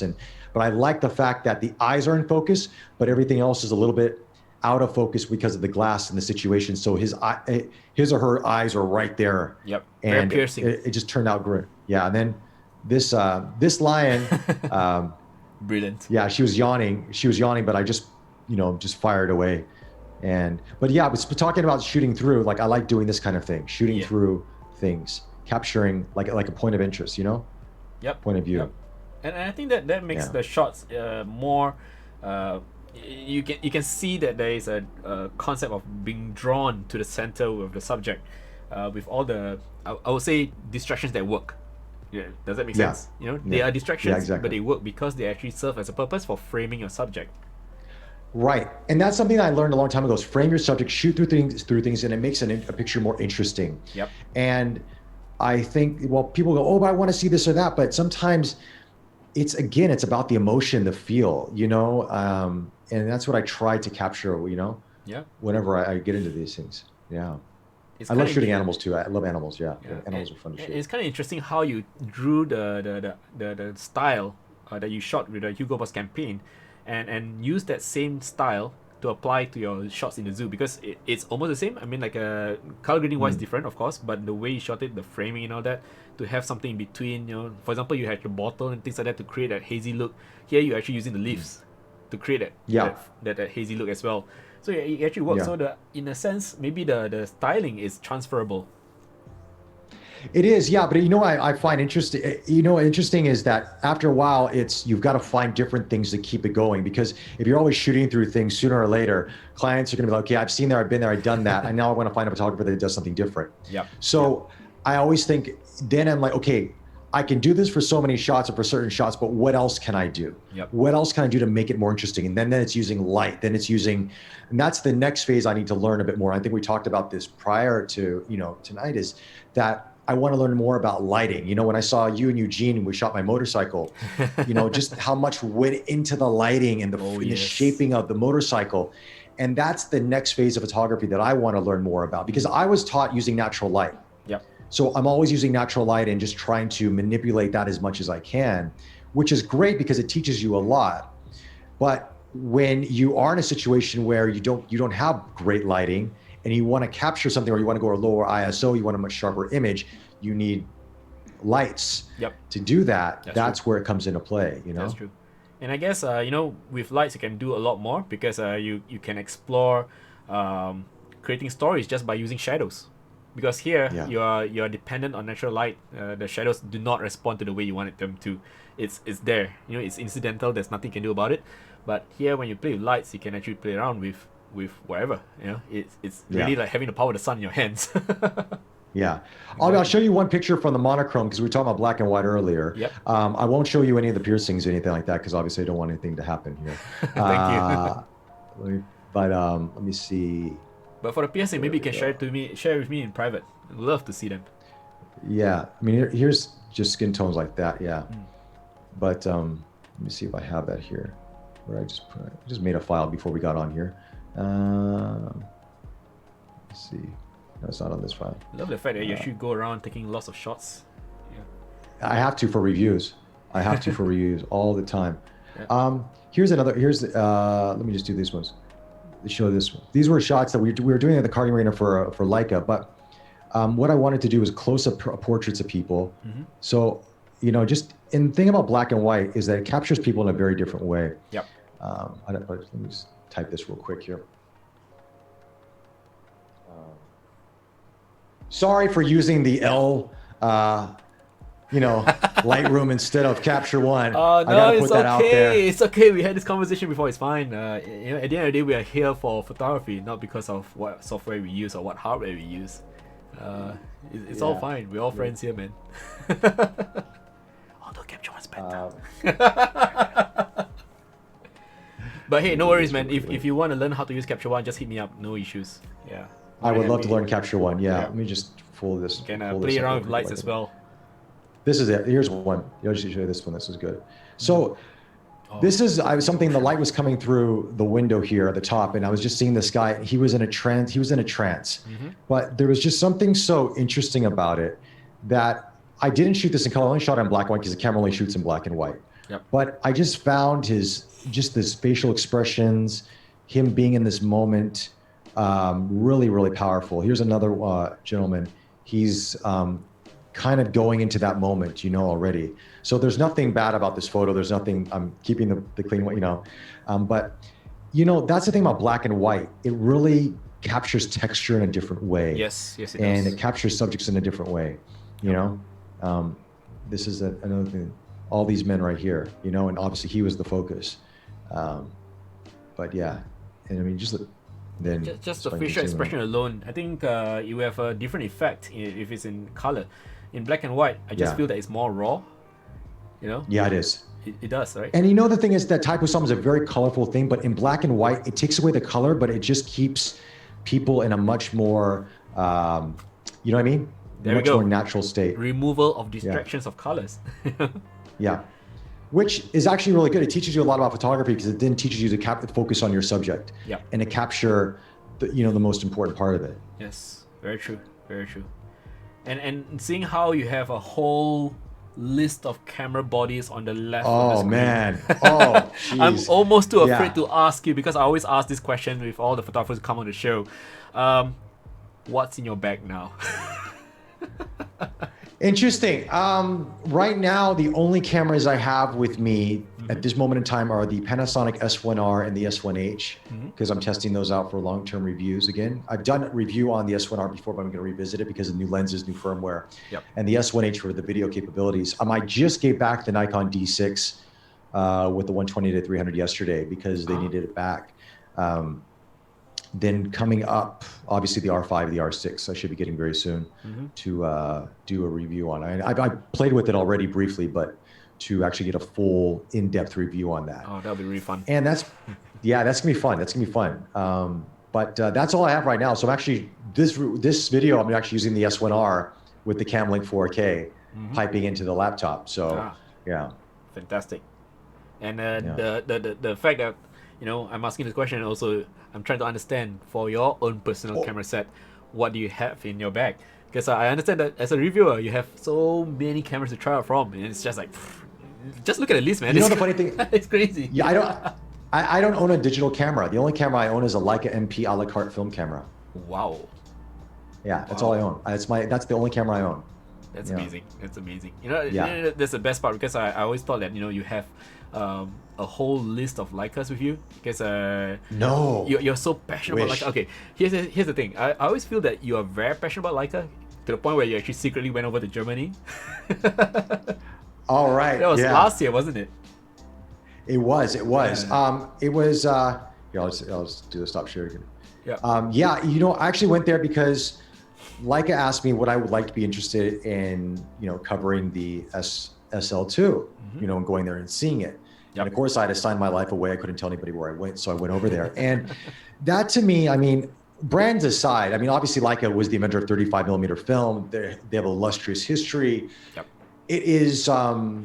It was really one of those moments that, from any photographer, no matter what brand you use, you just learn about photography in a very different way. And I think seeing how they make the lens and the cameras and everything else, but then seeing the history of Leica and seeing the prototypes of the cameras and how they came up with things, and it's just fascinating. And it really gives you a deeper love for photography, not just about Leica as a brand, but as a history, just the heritage, the history of the heritage of it. Like the first camera, the first spot where they captured that iconic shot of the black and white kind of housing. That they always say the first shot with 35 millimeter, you could stand in that spot. It's marked on the ground. And you take that picture. I was trying to find a video, because I remember you had a video on that. Yeah. I couldn't find it. I did. It was on Instagram stories. On Instagram stories, I did it. That was where I saw it, because Yeah. I was trying to find it to compile it for tonight's show, and it just couldn't. Yeah. So it's Instagram. That was an amazing trip. It really was. That was eye-opening, and great. Of course, you get to talk to the people that create the lens and the cameras, and you get to ask them questions, and pretty much they answer everything. I mean, the one great thing about them is they don't shy away from it. Even if it's a question they don't like, they'll answer it. And as a reviewer, I did ask a lot of questions, but we were told, and you have to respect camera companies for this. They say, look, this is not a final product, so please don't treat this as a review, but as a first impressions. And so you have to give them that respect, because they were still doing firmware updates even while we were there, and I feel it's, Speaking of which, I think you also had a chance to try the EOS R5, right? And there's so much controversy going on right now, but let's talk about that later on, because this is something I'd like to address during a time. There's a lot to talk about. Yeah, exactly. Okay, so I'm gonna go off topic for a bit. You have co-hosted fan events for Disney and Marvel Studios for Avengers, Infinity War, and Captain Marvel. I just have to, because I'm a huge Marvel fan. Sure. Who would you say is your favorite Marvel character, and why? I grew up with the comic books, so I was a big fan of Daredevil. That was probably the one that I collected the most comic books on. I love Daredevil. Murdoch. For Marvel. Murdoch. Matt Murdock. I loved Daredevil. What else? Spider-Man. I was okay with Spider-Man. Marvel-wise, Wolverine. I was a big Wolverine fan as well. So Wolverine, Daredevil were my two favorites. Right. In Marvel. Spider-Man. Tom Holland, Tobey Maguire, or the other guy? Yeah, I know. Which one? I like the other guy. Tom Holland's. No, Andrew Garfield. Andrew Garfield. Andrew Garfield. Okay. You know what's bugging me about? Tom Holland's a fantastic actor. Yep. But you know what's really bugging me about the Spider-Mans? It's like, okay, he's gone through Avengers. He's gone in space. He's done all this stuff. Stop with him being like this bumbling kid that doesn't know anything. Yep. Like seriously, it's been. I mean, like the last one, Far From Home. Like, come on, guys. Like, you know, he just got back from space. You know, he just got back fighting Thanos. Yes, exactly. Like, you know, I don't want to be too vulgar here, but like, grow some. You know, like, you know, I mean, you think that he would have matured, and he didn't really. I mean, towards the end a little bit, but I was like, you know, I'm waiting for that more mature Peter Parker to come into play, where you're like, okay, yeah, you know, this guy could lead Avengers. This guy could be. But now he's sort of like the court gesture, you know, and I'm like, that's not Peter Parker. You know, I mean, it was at the beginning, but he's grown up. And I think the main problem with his character arc is that you put Endgame and Infinity War before Far From Home. Yes. And there is no character development after that. I mean, okay, if you ask me my favorite characters, my favorite actors for Spider-Man, I would have to say for emotions, Tobey Maguire. For true to comic, I would say Andrew Garfield. And for explorative, just for storytelling, being an you know, just for exploration purposes, I would say Tom Holland. I'm just glad that Tom Holland didn't have to go through how many times Uncle Ben died, but you know, but this time we have Tony Stark being the guy who kind of represented as a father figure for him. Yeah. And I like that twist to it. I mean, I think that was a really good twist to the whole thing, and I enjoyed it. I mean, and Downey has such presence on any screen that he pops on that is just he just makes it work, you know. And him and Tom Holland have such a great chemistry. But it's time for Spider-Man to be a Spider-Man, not Spider-Boy, you know. And that's true. That's true. I'm really hoping that they could follow the story arc for Secret Wars, and you actually see Spider-Man totally bloom by his own on his own 2 legs. I almost say 8 legs. Yeah. I don't know why. I know, exactly. Okay, but seriously, the reason why I'm asking about this is because you have access to all this wonderful gear, the Tech 360 TV. This reminds me of Tony Stark. You have so much access to technology and all that. You know, it's like, wow, right? In any case, do you feel that these Marvel movies had any influence on your growth as an artist as well? Because you did mention that you grew up with comics as well. Yeah, comics were always a big part of my life growing up because I was an only child. So I mean, I lived in these fantasy worlds. That's how I grew up. So they're huge impact. I mean, you know, the way you see comics and how they're laid out and how everything, you know, the visuals of it all, and actually like as much as a Marvel fan I am, my favorite is Batman. I'm a big Batman fan. So I grew up with all of that from Frank Miller, everything. I just loved that. And that's why it also gravitated me to Daredevil as well, because they're very, you know, I mean, similar in the sense that Daredevil has kind of that power in the sense because of his blindness, but he's still human. Yes. You know? Yes, that's true. So yeah, it has a big influence on me, you know? I mean, comics, tremendous influence. And that's even for coloring and for colors and grading. Look at comic books. I mean, that's a great source, you know, especially the graphic novels, you know? Yep.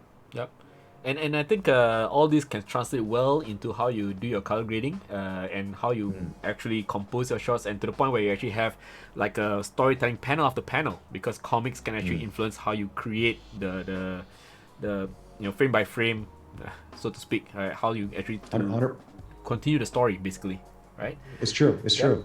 And today, you are the host and editor of Tech 360 TV. So I'm going to play a short trailer to share with the audience. Okay. What is it that you actually do for? Well, you got a trailer for that too. Oh, I made one. Man. This is like custom one. Damn, I might have to like borrow this from you and like. Sure. You know, sure. Jeez. Okay, stand by. What's up, everyone? What's going on, everyone? What's up, everyone? Big day for a lot of you out there who are into cameras, isn't it? Well, the rumors were true and then some. Here we go.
All right, guys, so with that, hit me up in the comments section below. Let me know your thoughts. Any questions you have on the gear that I've been using, let me know. With that, though, be safe out there. Follow us on Facebook, subscribe to us on YouTube, like this video, and we will talk to you soon. Take care.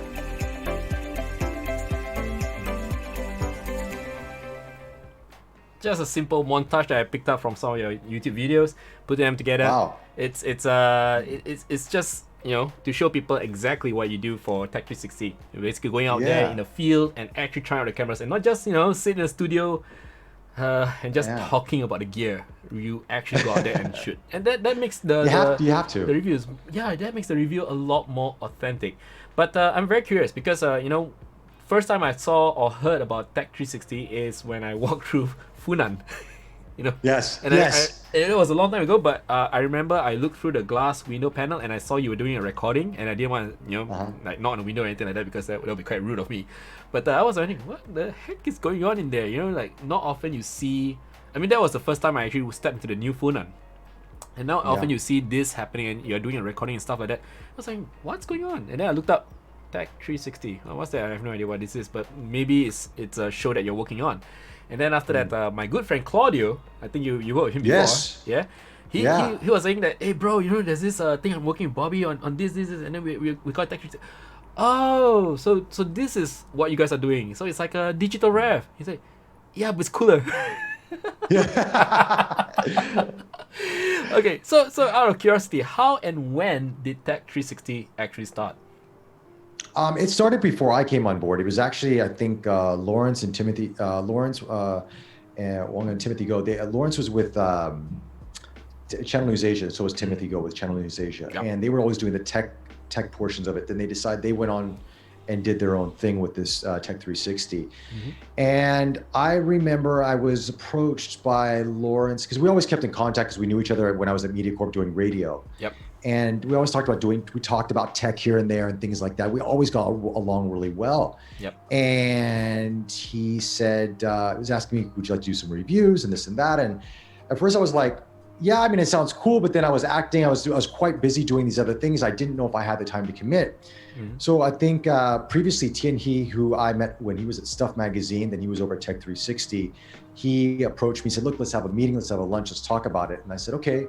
And they said, look, why don't we try this? Try a couple episodes, see how it goes. And I said, sure, let's give it a shot. And, you know, reviewing tech it's a lot harder than what you think it is. You know, I mean, you watch a lot of the YouTubers out there and they make it look so easy, but it's so much more difficult. And I mean, I'm used to hosting on television shows and everything else like that, but when you're doing something like this, it's a much more intimate, and you can script to a certain point, but sooner or later you got to know what you're talking about. Exactly. Because the camera doesn't lie. And they look at your face and they're like, okay, this person is just reading off a script. They've never used this. They don't know what they're doing. Forget this video. Or they'll be like, okay, this person knows what they're talking about. I want to watch more. So it really took a lot of research in my regard. And then also learning how to host on YouTube, which is a very different format of hosting. It's different from TV. I mean, it is, because it's this small window, because most people watch on a mobile phone nowadays. And you got to be engaging. You've got to be fun. You've got to be entertaining. You've got to be informative, and you've got to put up the goods. That's true. And you've got a few minutes to do it, because people will decide if they're going to watch your channel or not within the first minute or two. So it poses a lot of challenges.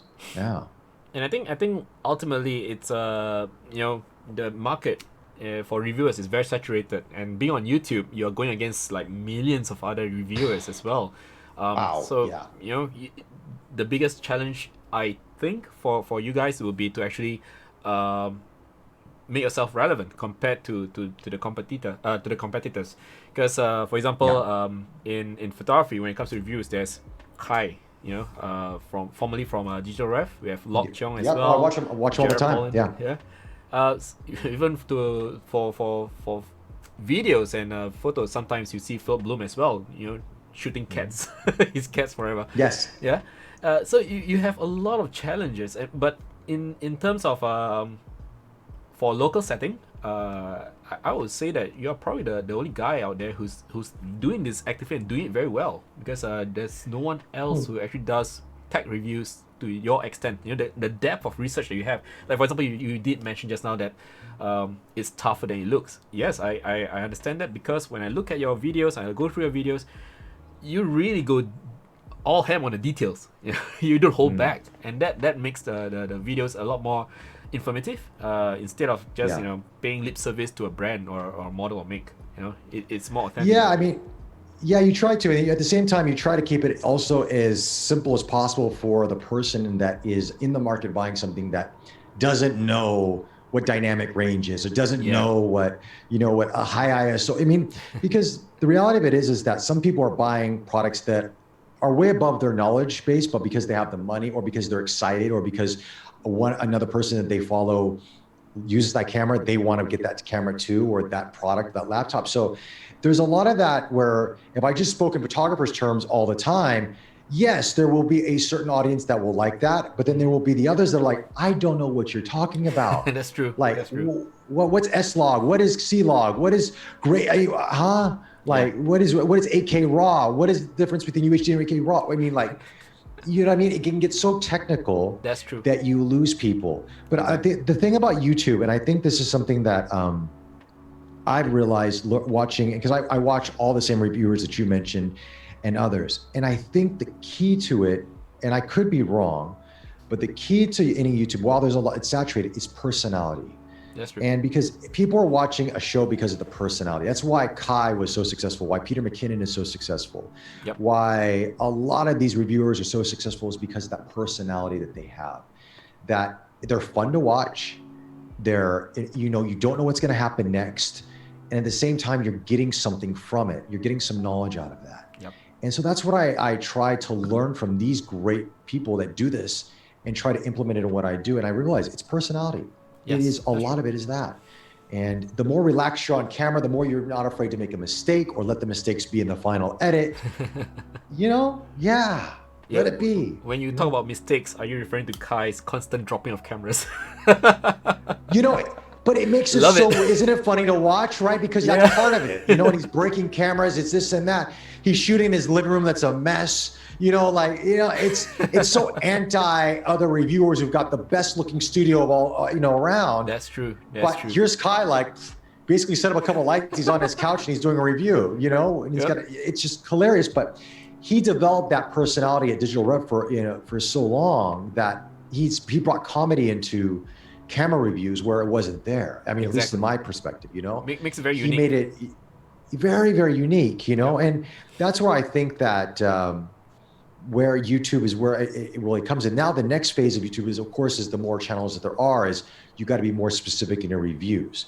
Because a lot of times, Tech 360s, it was it started off as a consumer electronic channel, and it is in a lot of ways, but we've gained a lot more subscribers based off photography and videography and laptops, content creation tools, let's put it that way, versus just the latest headphones and the latest speakers and things like that. While people still like those, you notice that people go to the channel more for this versus that. That's true. So you have to sort of kind of go, okay, that's what people like to watch me for. So, okay, that's where I'm at, Okay. Looks like my wife just hit the hydrate button. So that means the two of us have to drink cup right now. Okay. Let's do All right. I got it. Cheers. Cheers. Your wife is very observant. Yep. Yeah, she's watching right now. Yeah, like I said, make sure that I'm not gonna buy stuff online and doing live streaming for real, rather than switching over to eBay and getting the latest toy. You know what? Yeah. Here's the thing. She didn't realize this, but yesterday night I actually, secured Iron Man Mark 7 arm. It's on the way. Nice. Oh man. So anyway, it's quite hilarious how Kai does things, because when I met him in where was it, Cologne in Germany for Photokina, he was exactly the same. And I think what you said is true. The personality, it has to be authentic, because off camera and on camera, he's the same guy. There's no difference. So people, the audience, when they look at Kai, they go like, that's him. And they look at you, Bobby Tonelli, that's him. And I find it personable. I find it, this is him. Peter McKinnon, the same thing. I think this is what makes reviewers a lot more watchable in that sense, rather than clinical. Like, man, I wouldn't want I to mean, mention yeah, I mean, there's some reviewers out there that are very, very clinical, and that's all they do, you know, and they serve a purpose, especially if you're like, don't have the instruction manual on you and you go, okay, look, I want to watch that for this and this and that. But yeah, it's always personality. I think that's the key for anything. Love it, you know? love it. Yeah, that's true. It's all about personality. Okay, do you subscribe to Chase Jarvis' idea or saying the best camera is the one that's with you? Why? No. Awesome. Why? I would disagree. I mean, yes, theoretically, yes. I mean, obviously, you can't take a photo if you don't have a camera with you, so it's whatever it is. But I mean, as much as I love smartphone photography and as much as it's grown, there are limitations with smartphone photography. And I think that I find when I say that smartphone photography lacks emotion in a way that a full camera can give you, and I say yes, in some ways it can, because you're letting AI do the work. And when AI, it's a computer, and a computer tries to correct everything, you know, or a computer, I'm speaking in very old man's terms, but you know, like, you know, chips, you know, but the AI, like processors, they're trying to correct everything, and they're correcting all the imperfections, but the imperfections is what makes photography beautiful. And so to me, I mean, obviously you can have the perfect photo, and I mean, like, but you know what I mean? It's that reality, that emotion that you capture by, a little bit of chromatic aberration here, a little bit of blurriness here, a little bit of something there, but it captures something unique.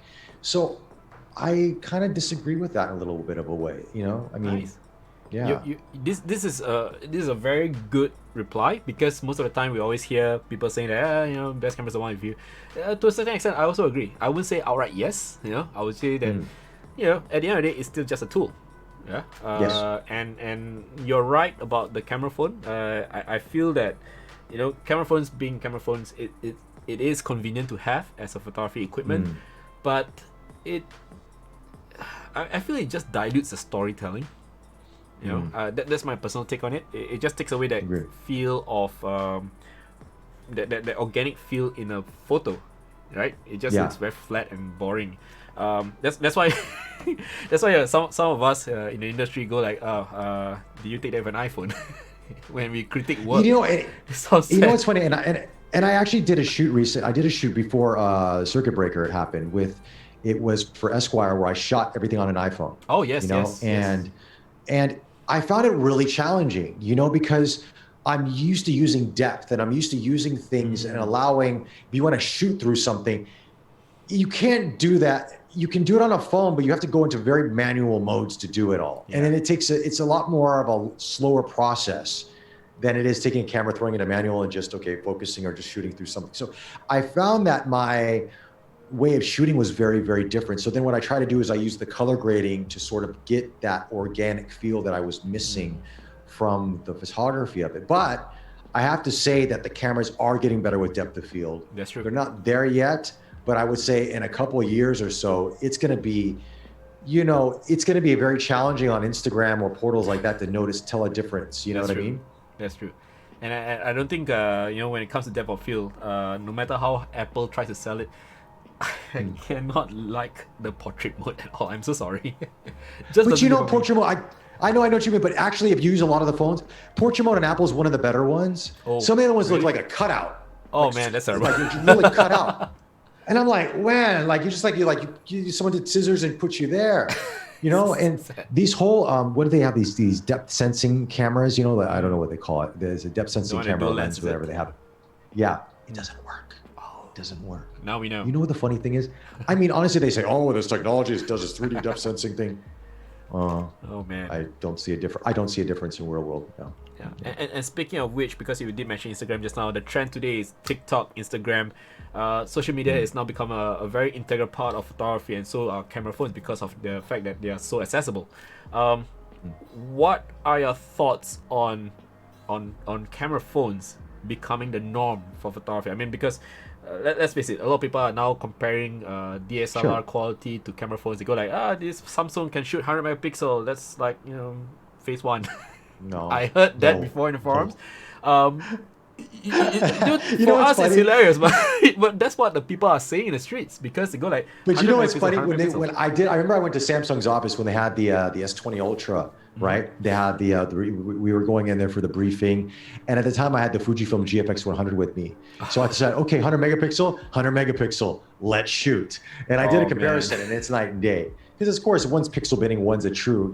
It's more 100 megapixels than anything else. But yeah, again, it's the phone photography is what the nice thing about it is that it is a gateway for people to learn more about photography and videography. Yep. And as they grow more with it, they're going to, once they get their hand on a more professional camera, they'll see and be able to do things and create things that the phone wouldn't be able to do. But I have to give credit to all these manufacturers that actually, in a way, they are helping the photography industry.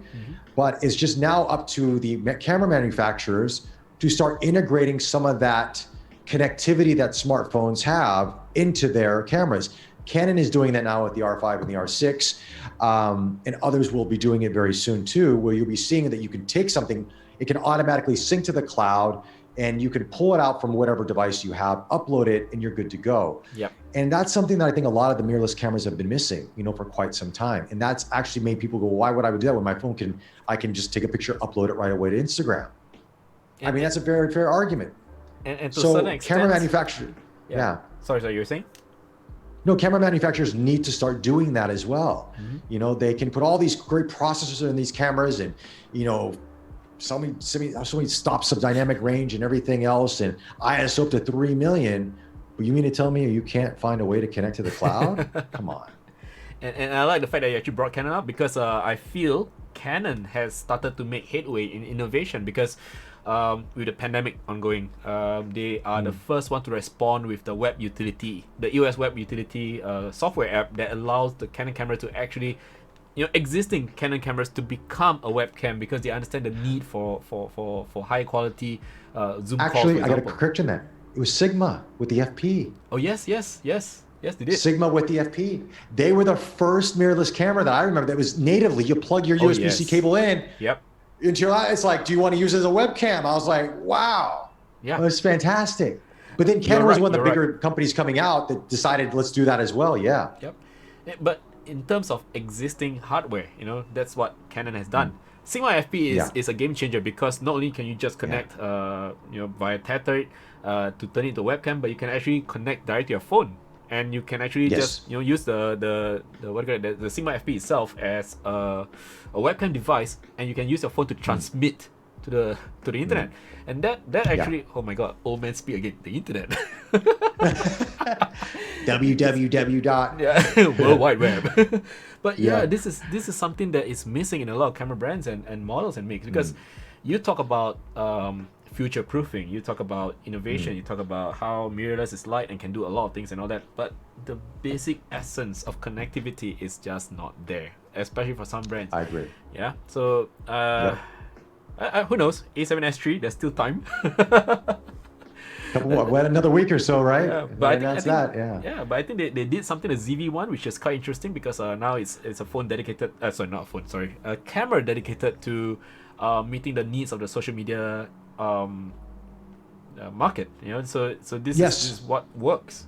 I think it's brilliant. It's actually a very interesting camera, very, very interesting camera when I got to play with that because I got to be one of the few that got to test that camera before it came to market, and I had to sign my life away and couldn't tell a soul and shoot it. And and I felt that Sony was listening to their customers. They were, all the RX 100 users that wanted it more for video, but they were always, struggling with how to hot shoes and microphones and how to use the display and Then Sony's like, here you go, here's the ZV-1, run with it. And I think it's a great tool. Yep, it is. Yeah. And I think it's something that simply works for the influencer photographer market because right now there is a very huge number of I won't call it influencer photographers, but they are photographers, but they focus a lot on shooting in the the realm of social media. I mean, they don't go for like commercial studio work and things like that, and they open up avenues for creative works, unlike what we are very used to. Like for example, those on TikTok especially, they do crazy things like put a slinky in front of the lens, and who knew they could come up with something very, very spectacular, something simpler like that. it's very refreshing, to be honest. Yeah. It is. The future filmmakers are on TikTok. I have to tell you. How long TikTok's going to be around? Who knows? But it's fascinating because I was trying to learn it one day. So I asked a friend of mine. He runs a modeling agency, and one of his guys that works with him is quite big on TikTok, a few 100,000 followers, whatever the case is. So he said he kind of showed me some things. I'm like, wow, you really put a lot of work into this, huh? I was like, it's a lot. It's like a full editing, and if you make a mistake, you got to go back and do it again if you want to do your change of clothes and this and that.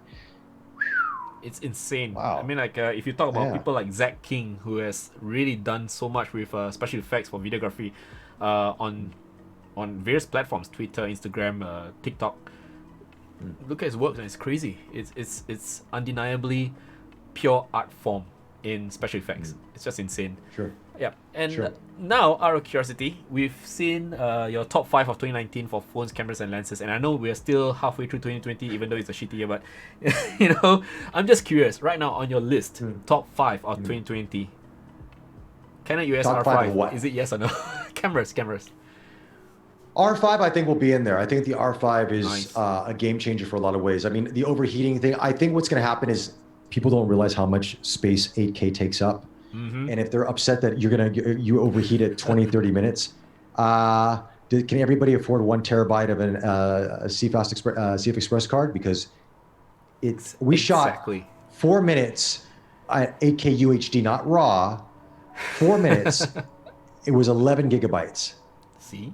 And that's the thing. You actually went on to try out practical ways of using it, and okay, let's put a top 5 thing aside because I really want to talk about the EOS R5. And what really annoys me, the bugbear of all reviewers, saying that the EOS R5 is a walking mechanical microwave oven, but really it's all about how much space you're gonna take, and not everybody's gonna shoot 8K. And I see this again and again with different models and makes of cameras out there. When the EOS 5D-R came out, they go like, it doesn't have 12 frames per second like the A9. No, sorry, how many frames per second is the A9? 25 or something? 20? No, 20 electronic shutter. I think it's like 11 or 12, 10 or 12 of mechanical shutters. Yeah. Like that, yeah. So they go like, they compare. This is not like A9, it's slow. Like, you are comparing apples to oranges. And then they go like, the A7S2, it's not a step up because it's still 16 megapixels. A7S is also about 16, about there. So there's not much difference. So it really frustrates me when I see the criticism that's laid out against cameras. But these are the people who will never use those cameras for that particular function, right? Who in the right mind at this point in time, other than professional cinematographers who are going to shoot for those big screens like IMAX or whatever, okay, maybe not IMAX, but big screens, will go with 8K. You're going to put up your videos on Instagram anyway. There is a thing of shooting 8K and downsampling to 4K. Yeah, you're going to retain more detail. Yep. Understandable. But people don't realize. Now, I did do a test. The new iPad Pro can play 8K and it can edit 8K it can? UHD. I did do a test. Wow. Yes. Okay. So no one has put that out yet. But yes, when we got the footage from Canon, we took it off the card. I put into the iPad Pro into LumaTouch or LumaFusion, and it could read it, and you could scrub right through it, and it was fine, no issues at all with it. But that's UHD, it's not RAW. Now you can't export it at 8K. You can export it 4K, but it does work. But yeah, you need a very powerful computer to handle that for a large load, storage, all those things. So Canon's giving people this option here, but it's for the people that have the power to do it. Yep. But the average person is going to use 4K. Now, the one mistake that they did do, but they are fixing it in a firmware update, is they're going to give people lower quality 4K, much like the A7 III, the A7, the A9 II. Like Sony cameras don't give you a high bit rate of 4K. Usually it's like 100 or 200 megabytes, right? Yep. I think. Where Canon is like, we'll give you the top end of it, like 500, 600, whatever. That's killing. It's going to become an oven. Yeah, of course it's going to be hot. But if you give people a lower quality 4K, which a lot of YouTubers are more than happy with because that's all they need, correct, then you can run it. You're going to have no issues at all. So that can, But so they don't talk about this way. And a lot of reviewers out there, unfortunately, a lot of this it's all hype.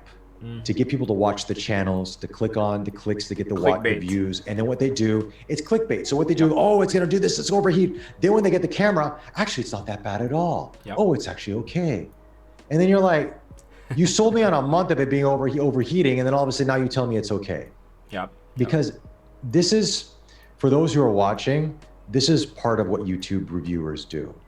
And we don't do this on our channel because I don't believe in this, because I think it's just, yeah, it does get you more views and more subscribers, but at the same time, you're not being honest, and you're not giving credit to the camera companies and the engineers that worked on this. Canon's already done all the tests. They already know. And they know what people are going to use it for and not, and they're basically saying, guys, just get it in your hands first. Yep. You know? Yep. And I was just talking to someone recently and saying that, you know what, I shoot videos for interviews. Like, you're not going to shoot 8K for an interview. You're not. No way. It doesn't work. Now, that for way. sure, 4K you would. Now, of course, Yeah, 4K. but fine. you would. But how long is the interview going to last? Are you going to let it run for an hour and a half? No. Exactly. You know, I was telling people, as an actor on a movie set, the longest we record is maybe 3 or 5 minutes. Cut, reset, do it again. Exactly. You know, unless you're crazy enough to run 2-hour live streaming twice a week. Oh man. Then you need multiple cameras like yourself. Oh yeah. I'm quite happy with my A6500, A6400. It's good enough. Yeah. But actually, live streaming it's not recording, so it's actually not so bad. Oh, that's Yeah. another thing. Because when I first started live streaming, it was very funny. Because a lot of people can't seem to understand the difference between live streaming and recording. So they always have this idea that live streaming has a cutoff point at 30 minutes. I said, no, it doesn't work that way, because technically your camera is just in standby mode. You're just reading off the signal. Oh, okay, fine. You know, at the end of the day, you just can't win them all. That's just the way it is. So I always tell them that You can't. yeah, and I always tell them, see, my live stream is 2 hours. I didn't even cut between cameras. It's still on. They go like, yeah, but you should cut off at 30 minutes. I say, oh, okay. See, the proof is there, but yeah, you don't want to believe me. That's fine. But I think at the end of the day, you know, regardless whether there's reviews or not, there will always be the armchair critics who always have a different opinion, and I think that's fine. Sure. They're there to stay. Yeah. Yeah. Okay. Makes it interesting. All right, now let's talk about some serious stuff. And this is something that's been plaguing the internet for quite a fair bit because of the heaviness of the controversy, and you know, because you are from the States, and I just want to hear a little bit more about your thoughts on this. So recently, Vanity Fair has been under a lot of criticism. You know, any Leibovitz shot of the sportswoman Biles, where they talk about how the pose, the colors are all wrong, and you know, the fact that they didn't get a black photographer to shoot to shoot her. But Vanity Fair came back with another shot, this time done with a black photographer. So, you know, this being an angle on fashion photography where everything can get, you know, very controversial. And I find that, you know, sometimes it can be... It's kind of like, to me, I feel like it's like a sad state right now, because right now it doesn't feel like it's just art anymore. It feels too much of politics inside. But you being a photographer and a model before, I just want to hear your thoughts about this. What do you think of the fashion photography industry these days? I mean, you're right. There's a lot of politics in a lot of this, and I wish it wasn't. You know, to be frank with you, I think the person with the best talent should get the job. You know, and because if you're just going to go on skin color, then sooner or later, you know, what are you saying? You know, it's going to go one way or the other, and I don't think that's right. I mean, because it's a very sensitive time in America, but okay, I'm going to say something that's might be controversial. It's the 2020 elections. Every 4 years, this topic comes up. Every 4 years, especially when there is someone that is up in a different party in the White House. So, because if people are complaining about this, then why wasn't this addressed 6 years ago, 8 years ago, 10 years ago? Why only now? Why is it? So again, it's politics bleeding into something where I think, and it's blurring the lines between legitimate racism and selective racism because it's an election year and you're trying to win points. Not to say that there isn't racism and there isn't prejudice. It will always be. It's human nature. It is an unfortunate thing. We are it's like this in every animal group and every mammal out there in the world. It's just part of us. We can do our best to be better at it, Yep. to be more aware of it, but I think we need to take the politics out of it. And honestly speaking, I mean, yeah, that's just how I feel. I mean, I don't know if that's the right answer or not. No, I think but there's I a just- right or wrong answer for this. I think at the end of the day, it is as it is. We just have to, hope to become better people after all this. Yeah. Yeah, I mean, we got to become better people and understand and listen to other people's plights and understand the things. But I also do think that, we live in a world now where everybody has an opportunity to become great or be the best they can be. And the ones that don't have an excuse. How do I say this? They don't put something like as make an excuse that why they can't be great, but the ones that actually overcome that to be great are the greatest. Like, for example, I don't look at Michael Jordan as the best African-American basketball player. He's the best basketball player in the world. Mm-hmm. We all wanted to be like Mike. We didn't care what color Mike was. We wanted to be Michael Jordan. Yeah. Tiger Woods. We wanted to golf like Tiger Woods. We didn't care what race he was. We wanted to be like him.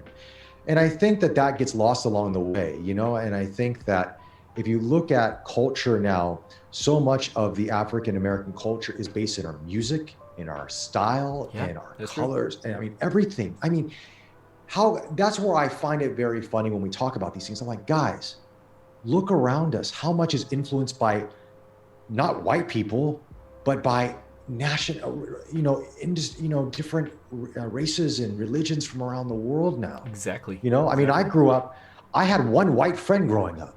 Everybody was Samoan, Hispanic, Black, Mexican. They were just friends. I learned about their cultures. I guess that's why I adapted very well when I traveled, because these are my friends. I liked who they were. And you learn from them, their cultures and their ethnicities and things like that, and you embrace it. And the sad thing is that people think Americans are racist, and actually they're not. They're the ones. You go to the average person, they might not know where Singapore is at. Some of them, like, oh, is that near China? And it's not because they're ignorant. It's because they're not taught world history or world, geography or history in school like that. So it's education. But I think everyone's quick to cancel, quick to judge, quick to assume, and we got to stop that. Yeah, we got to stop that. In the moment we stop that and we just listen to each other, and if someone says the wrong thing, if I said something to you that maybe was wrong or maybe was culturally incorrectly, say that we don't say that. How many people are going to say, oh man, I'm going to say it anyway? No, they'll be like, oh, I'm so sorry, I didn't know. Yeah. So I think that's what we had to start doing, and having that conversation a little bit more. That's right. Getting mad at somebody. Correct. Yeah. I think at the end of the day, the most important thing is that people just need to realize there is still room for discourse. No more. Oh, yeah. Yeah, but I think people are just too quick to jump the gun. Especially now with the internet culture, everyone there's the mob mentality, just cancel culture everywhere. It's unfortunate. It's unfortunate now. It really is. It's really unfortunate. So the things that where, and it comes in our art, where are we afraid to express ourselves because if we do a photograph of this or we do that, or are we on one side or the other? No, we're capturing moments. Yes. Exactly. Regardless. Right. Whoa, heavy stuff. Okay, so no one knew that coming onto the live stream we're gonna talk about something really heavy, but it's just that it's prevalent in the world of photography. I mean, we're not just talking about American culture here. I mean, even local. Singapore, we still have that issue as well. It's just that sometimes we just sweep it under the rug and pretend it doesn't happen, but it does happen. But I guess the most important thing is that at the end of the day, in the pursuit of art, we all keep an open mind and have discourse. Start listening to one another. Sometimes you hear things you never thought you would hear. So that'll be quite interesting. And you become a better artist because of it. And you grow as an artist. Definitely. Yeah. And because you're embracing diversity, this actually has the opportunity to open doors for greater things. Like for example, interactions and understanding cultures better. Like for example, you're a white guy and you actually shot Taipusam because you want to learn about the culture. You want to tell the story of the culture. There's no such thing as okay, I'm not gonna shoot other races because that's not my thing, that's not my shtick. But diversity actually, allows art to transcend boundless. Sorry, oh man, the sentence was in my head. It just bled off. But yeah, I think I understand what you mean. Yeah, I think I know what you mean. we have to embrace it. You know, it's interesting, and I think sometimes they think, well, when filmmakers come in here, they shoot feature films and stuff like that. Like, oh, why aren't they using locals for this or locals for that? Yes. But yes. sometimes it's interesting to see someone who's never been to Singapore shoot Singapore, how they see Singapore, and sometimes it opens up a different. Oh, I never saw that. I never would have framed it like that. I never would have seen that like that. Love that thought and process. Instead of getting angry at that, but you actually grow from that. Yep. Like when I shot Westworld, like these guys there we came, go. they scouted Westworld, But, I was about to say that they Westworld. shot. Yep. I mean, it was fascinating to see how they captured Singapore. Yeah. And I mean, obviously, it was the future and everything else. But what they found fascinating was very maybe different from what a local found fascinating. Yes. But in that beauty, someone locally could go, hey, wait a second, next time I shoot a feature film or I shoot an ad, maybe I should take from that, because that's a very interesting way. I never looked at it that way. Exactly. And I think, it's interesting how you brought this up, because when, what was it? Our Boys to Men, they shot the same stretch that they shot Hitman, I think. But the camera angles, the way the shots are composed, it's totally different. And you look at those, you go like, this is from the perspective of a Singaporean director, and this is from the perspective of a non-Singaporean director, and you just go like, wait, same location but seen differently. And I guess it resonates with what we were talking about. It's all about perspective. It is. Oh, brilliant. It We are is. so artistic tonight. Okay, so you've traveled quite a fair bit. Speaking of diversity, you traveled quite a fair bit for work, and you've met many people. What is the number one takeaway that you would share with the audience about this travel so far? What would be the one takeaway? In what way? What do you mean? What would you say that the biggest learning point that you have experienced, that that is, something that is so impactful, that while meeting all these people from all over the world, from all over different cultures and things like that, when you go home, you just go like, this is something that I need to keep as a learning point? I think that it's kind of tapping a little bit to what we said earlier, but I think it's just kind of keeping an open mind, and that we're all humans, and that we're not different we all are human beings. Yep. We grew up differently. Some have more money than others, or some have more things than others, but we are all the same in that sense. But if you I just find it very fascinating that we're all, like you meet some of those famous people in the world, you meet these people, and then you like, oh my God, you met this person, but then you're like, after you talk to them, you're like, they're just down to earth, they're just a person. They're just a person, or you go around this and you see things and you just open up. I mean, you open your eyes to it, Yep. Yeah, I don't know if that makes any sense, but that's sort of what I've learned from all of this. I think in your case, it really does make a lot of sense, because you met celebrities. You've even met, if I'm not wrong, former President Obama. Yeah. Was it? Yeah. Yeah, So, I met him. I met him. So and many different kind of Robert people. Downey Jr., The Rock. Yeah. Oh, The Rock as well. Yeah. When was Had that? a That was 10-minute so long conversation. ago. Had a 10-minute conversation with The Rock, man. Oh Woo. man. That was nerve-wracking. Oh really? When we watch your interviews, it just feels like you were just casually having a chat. But I guess this is the professional side of you kicking in, and it just takes over, and you just go like, you know what? It's just another person I'm just talking to, but no airs in between. I mean, like, come on, you spoke to Iron Man himself. I'm sorry, I have to bring it up. He's definitely bigger than The No, Rock man, to me. it's cool. Honestly, that was one of the highlights of my hosting career. Is when seeing Robert Downey Jr. on stage. I've been a fan of him since, from the beginning. When he started acting in Chaplin, and he was so brilliant. Iron Man aside, man, he was just he's one of our greatest actors. I mean, honestly speaking, he's phenomenal. But his presence, the thing of what makes a star, and it's, you see it on screen, but you don't know. But when you meet him in person, it's the presence they have. Like, he came on stage at that event, but wow, the whole thing just erupted. Yep. He knew what to do. He knew how to bring it, and he had a fun time doing it. Oh yeah. But he was the most gracious, nicest man. Wow. But with all these actors, the best thing you can do is do your homework before you meet them. That's true. Watch their stuff, read up on them, because you never know what's going to come up in a conversation and they respect the fact that you took the time to read up on them. Yep. So they go, Yep. hey, wait a second, you know what? I'll answer that question. Yeah, thank you for asking that. You know, it happened to me with The Rock one time. Now with The Rock, I talked about one of his scenes in one of his shows. He's like, he was surprised. He's like, yeah, I love that scene, and he was going off. And I was not supposed to talk about this show, but he was happy to talk about it. So his managers that's awesome. said, okay. That's true, because at the end of the day, even for my live stream show, look at it, I'm just plugging in for my own show now. No, please. Some of the folks out there actually ask like how much effort you actually go in to put up the live stream, because to be honest, you've seen the questions I sent you. That's quite a fair bit. You know, the research time and all that. It can take days, to be honest, because you really need to dig up a lot of stuff, and you'll be quite surprised at the amount of things that you can find out about your interviewee. So for those people who actually want to do your own live stream shows and things like that, be prepared.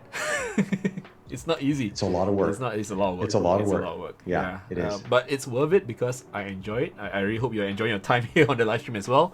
I had a great time. I mean, I hope people that are watching enjoy this as well. I don't know. Yeah. I mean, I don't have a feed on my side, so hopefully they're enjoying it. I mean, yeah. But now I want to present something special for you, because what's that? So remember, I think it was earlier this year, or was it last year? I can't recall. But we did a shoot with Eugene Goh of Bronco Singapore. We had a lot of toys on set because you were shooting your bike, the Triumph bike at Motorcycle Singapore. Dude, Eugene did such an amazing job with that shoot. He did. Holy shit! Sorry for cursing. Hope we don't get beat up, but man, that was an amazing shoot. Oh yeah. That was so good. It was so fun, right? Wow. We had so much fun. It was fun. And you might recall that I actually had a camera as well, and I was just shooting. Yeah, you're known to have a camera with you. You're known to have a. It was like I was just shooting for fun. So what I did was I actually managed to compile together a quick behind the scenes of what we shot that day, and I'm going to present this to you directly. So after the show, I'm actually going to send you the full thing. I mean, it's not the whole thing, basically, the all 1 minute 40 seconds of it, or something like that. So basically, we actually had a man and machine moment. We have ourselves, we had the gear, the Bronco lights, the Phase 1 camera, the Sigma FP. With, to be honest, that was, if you guys are watching this right now, that was the first time we saw it. It was never. It wasn't released yet. It wasn't released yet back then. Wow. You had a. Was it? Yeah. I think it wasn't released yet back then. I don't know. Sometimes I forget what's released and what's not actually. Because we only saw the photos online. It wasn't there yet. It wasn't launched officially yet. Oh yeah. But we had a chance to take a look at it, and hush, we couldn't talk about it, but it was really awesome. Yeah. So we had your bike. Your totally not safe for work bike. It was so brilliantly sexy. Oh man! Hopefully no one from LTA is watching this right now. Oh yeah, LTA. Yeah, this show is not for you. No. But at least not this bike. Brilliant. Yeah. So what I'm going to do now is I'm going to actually share with the audience the premiere of a short behind the scenes video of what we did that day.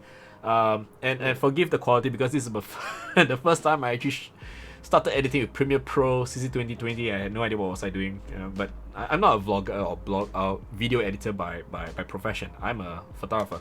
So this is just something out of for fun, but I hope you like it. Okay, so I'm gonna play the video now. Stand by.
kind of funny how my wife said this has the most Lucifer vibe ever. Wow, I haven't seen it. I can't I'll wait to send see it to this. you. I'll send it to you. So it's really awesome. In the video you can actually see. I mean, you were definitely not aware that I was shooting you back then because I was hiding behind a pillar with a 70-100, and you were like looking at a bike and look at the screen and look at the bike, and you had that look like like how little boy just unwrapped his first Star Wars toy in the 80s and go like that kind of thing.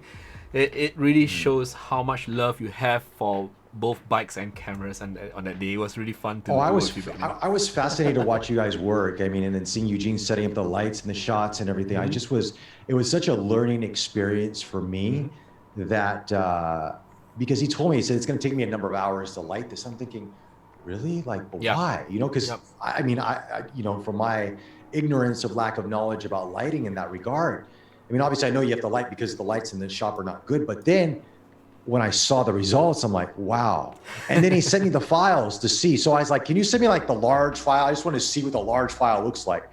So he said, sure, we transfer you to take a look and have and the funny thing is that there really wasn't much editing need to be done because the lighting was done so well that it captured the colors that, minus little dust spots or whatever the case is that comes on, motorcycle tanks and pipes. But it was like as out of the camera was so damn good. Yep. I was like, wow. And that's the thing I Blew like my about mind. lighting.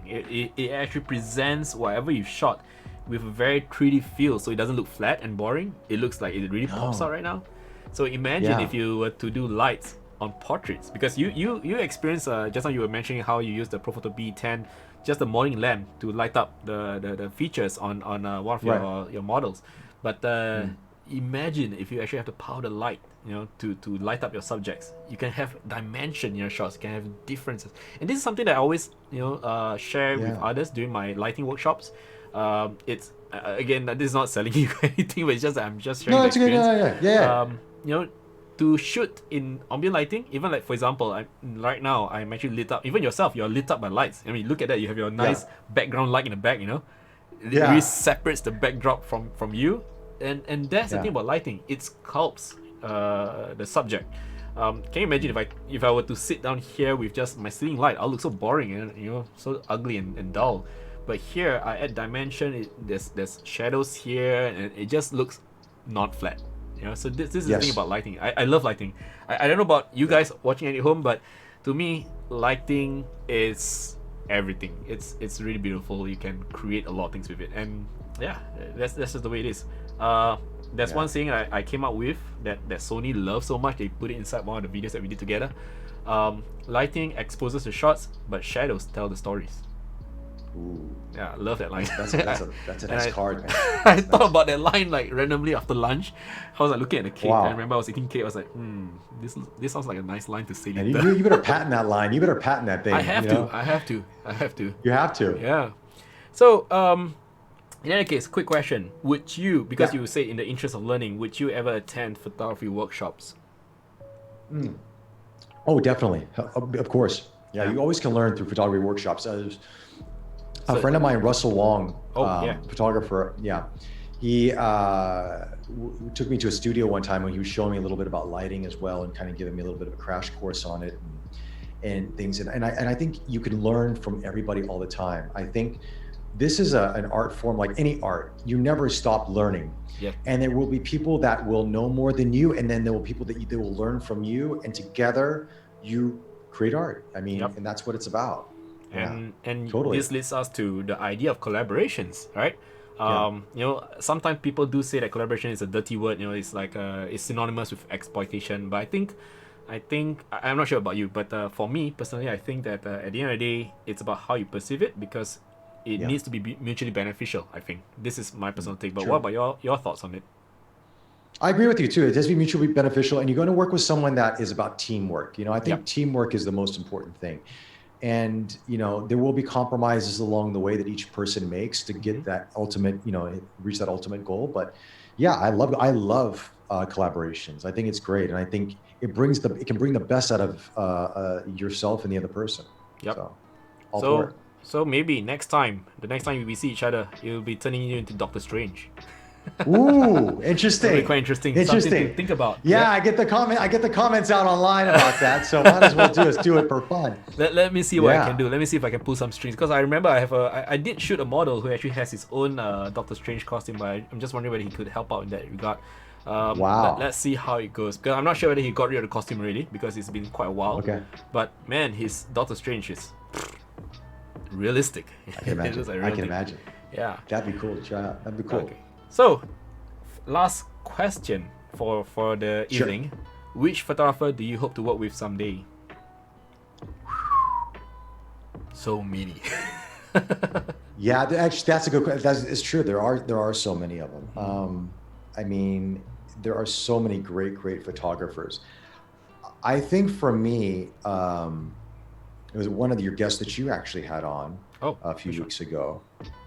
Sales Chong. Sales I Chong. would love to sit there and just see how he works. Oh man. Because his I mean, obviously his work is breathtakingly beautiful. Yep.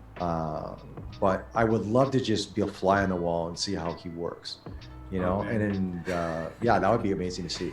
You, I mean, but I'm open to anything. I mean, I every photographer you learn from, you know what I mean? So it's not to sound politically correct, but you do learn from everyone. I'd love to work with you someday. I love to, you know, the creations that you do, and like how you take someone standing there in a room and then all of a sudden you create this whole world around them. You know, I just press how buttons. you do that. It's beyond that, you know. Seeing like how Eugene. You're more welcome you know, to come to my shoot next time. You know, just Yeah. to watch, it's fine. Not corporate I'd shoot, love to because do corporate it. shoot are boring. But the Yeah. fun stuff that I do. But Sales Yeah, I'd Chong, love to, yeah. Wow. To be honest, I have a story to share, because back in Shoot KL in Malaysia last year, I had the oh wow, I was very honored, because he picked me to be his digital tech for his live shoot during the demo session. Wow. So this was really epic, because I saw everything in real time. He literally took a portrait of a model facing a mirror, hidden behind a wall, a wall with a V flat, so you can't see the model directly. And he got this Hasselblad 500, which had its waist viewfinder open up, but it was put on portrait mode, so you can actually see it from standing point without having looking down on it. And he had a Huawei P30 back then, facing the viewfinder, and he actually had his Hasselblad H6D facing the Huawei, and he shot everything all one shot, lights all set up perfectly, and the model's shot was so brilliantly perfect, and it's framed by the Huawei Wow. phone and the Hasselblad 500C. And I look at it, I was like, Jeez. I was there, and I saw the photo come in. I was like, holy cow, it's brilliant. And it was just something else altogether.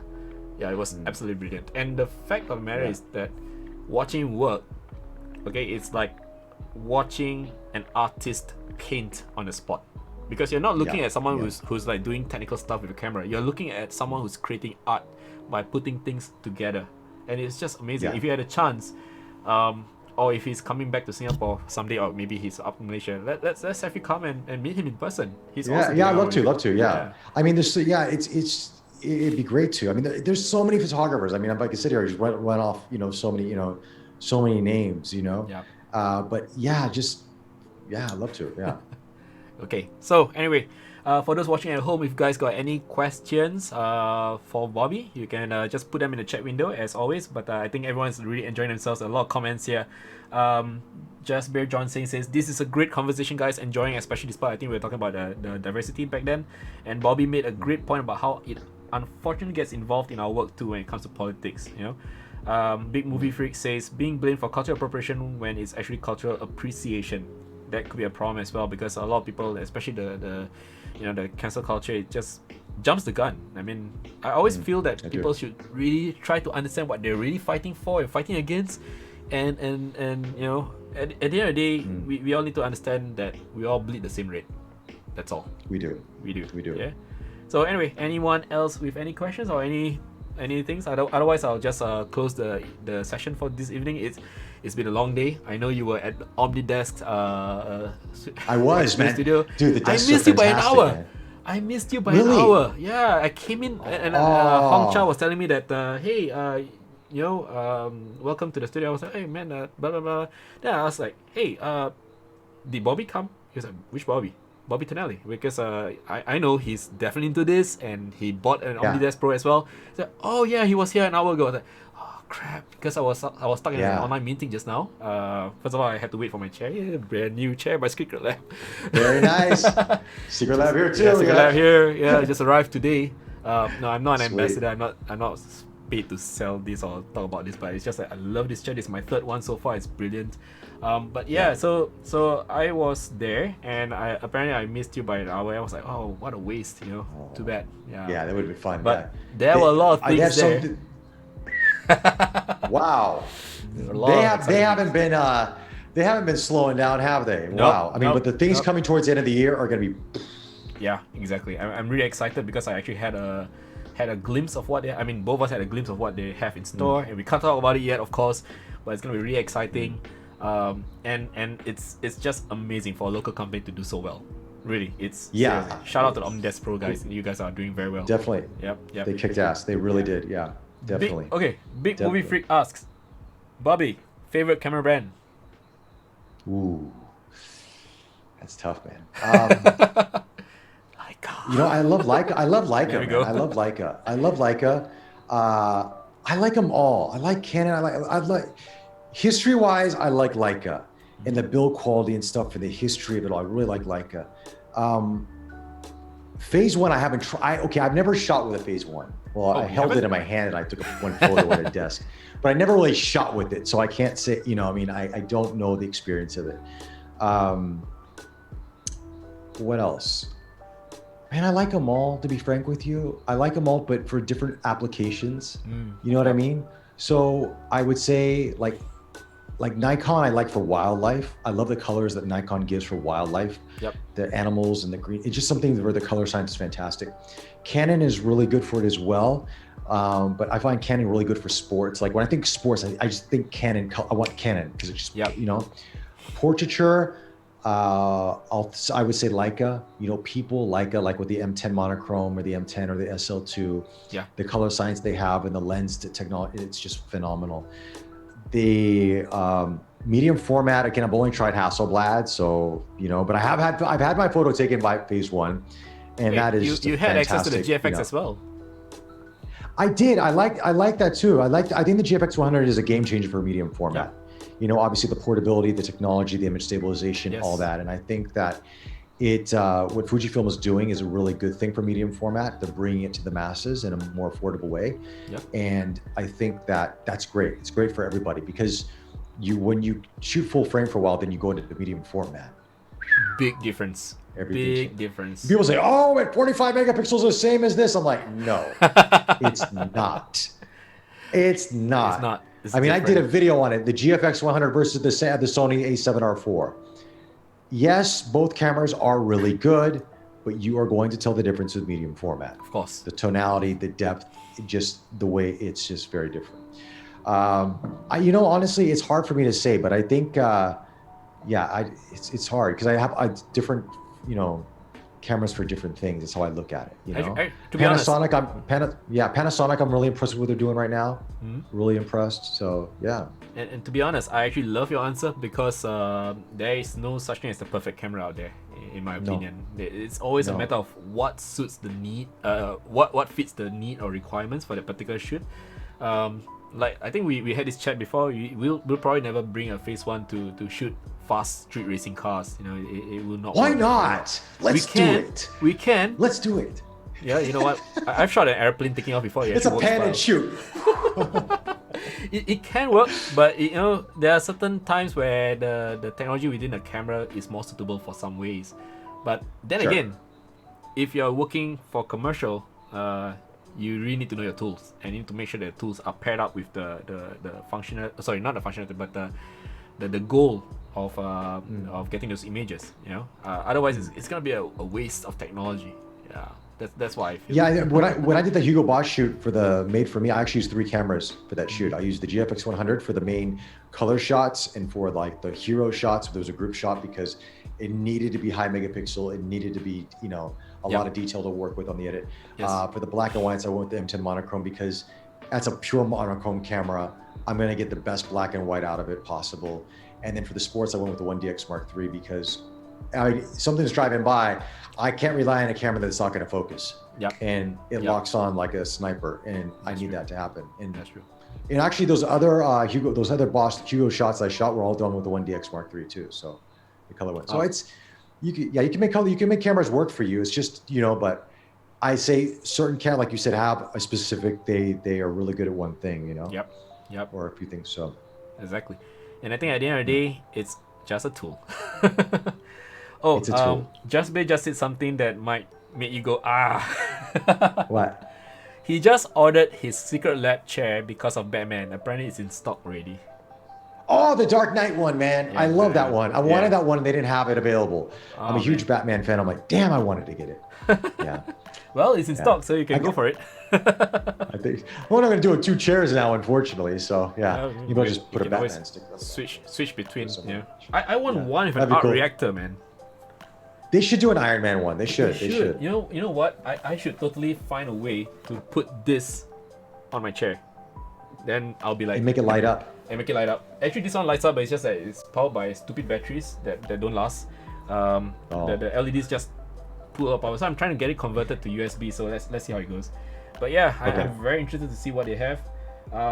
I was actually suggesting to Secret Lab, you can have like a slot for HOTAS so you can play joystick because Star Wars Squadrons is coming out. I'm so excited. Yes. Yeah. Yes. Yep. So I know you're a huge Star Wars fan as well, and we both had am. our conversations about how sad we were with regards to the new trilogy. Oh man, Rise of Skywalker, why? More like the demise of Skywalker. Yeah, but it was okay. For all intents and purposes, I was thoroughly entertained by the new trilogy. It's not that bad, but it could be better. But it's just that's just the way it is. You know what it was? It goes back to our earlier in our conversation. It was trying to be culturally appropriate instead of making a really good movie. You are right. I felt that it was catering too much to the inner social justice warrior of every person out there. Yes, and it exactly. failed so And I badly. think that's what went wrong with the film. Yep. Star Wars is already from the very beginning a very open film. Yep. I mean, you had Princess Leia, who was a very strong female character. Yes. You had Lando Calrissian, who was a bad guy. he was a bandit. He was a great guy. I mean, you had that already. You didn't need to push it. Yep. And But somehow I felt like they were just it's just forced, right? No pun intended. Luke with penguins. I mean, come on, man. The way they destroyed Luke Skywalker, I'm pissed off about Ewoks that. are way better than porks. Oh, 100%. 100%. No, but what they did to Luke Skywalker's character was just an injustice of the whole thing. I mean, how do you treat exactly. that character that way? Exactly. That's terrible. Yeah, I mean, I know Rian Johnson was trying to go different, but this is what happens when you don't have storytelling that's done right. You have directors who go ham on whatever they want without caring for the story narrative that needs to be that needs to be carried out throughout a trilogy. It's a trilogy. It's not an anthology where you have different stories. But, because they didn't plan it out. They didn't plan it out. Yeah, they did not know what movie to the next one was because different script writers came on board, different storytellers. I mean, how does Emperor Palpatine come back? Explain this one to me. Explain it to me. Yes. You know what's the thing that really pisses me off with regards to the new trilogy? They had a lot of source materials, and Captain Kennedy says that there's none. They had so many texts Novels from and expanded novels and universe. novels. Exactly. Even the comics were fantastic. Now it's turning into a Star Wars ranting session on this live stream. Actually, you know what? We should have one episode dedicated just talking about Star Wars. But let's see how it goes. We should. Yeah. So and that's the thing. Star Wars, the new trilogy, is the most divisive trilogy ever because it really splits the fans. It really did, and it brought out the worst in the fandom. If you ask me, this is the fandom menace. But you see, but you know what's very interesting about it, right? They try to make a movie so inclusive of everybody that it actually became the most divisive movie.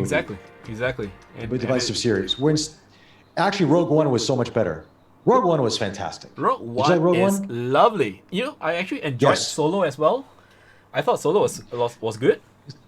Solo was good for what it was. I mean, Solo wasn't bad, but I think you're trying to replicate Harrison Ford, which is very hard to do. Not easy.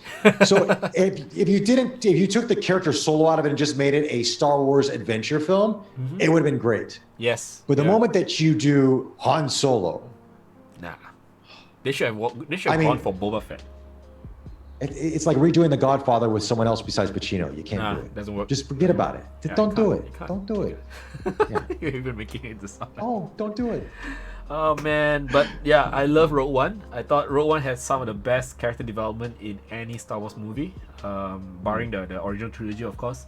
You know, you really feel for the Suicide Squad in that particular movie.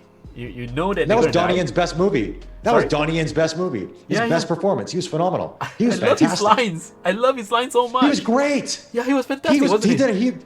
I would love Donnie Yen in that movie. I'm like, man, this guy can act. Yeah, He's fantastic. And I love the fact that he had quirks of humor in between. His one-liners are the best, especially the line where they put a sack over his head. And go like, please, I'm blind. Are you kidding me? I'm blind. I love that line. And Rogue One was just memorable because of K2SO. Adam Tudyk is just fantastic. Lovely actor. Lovely actor.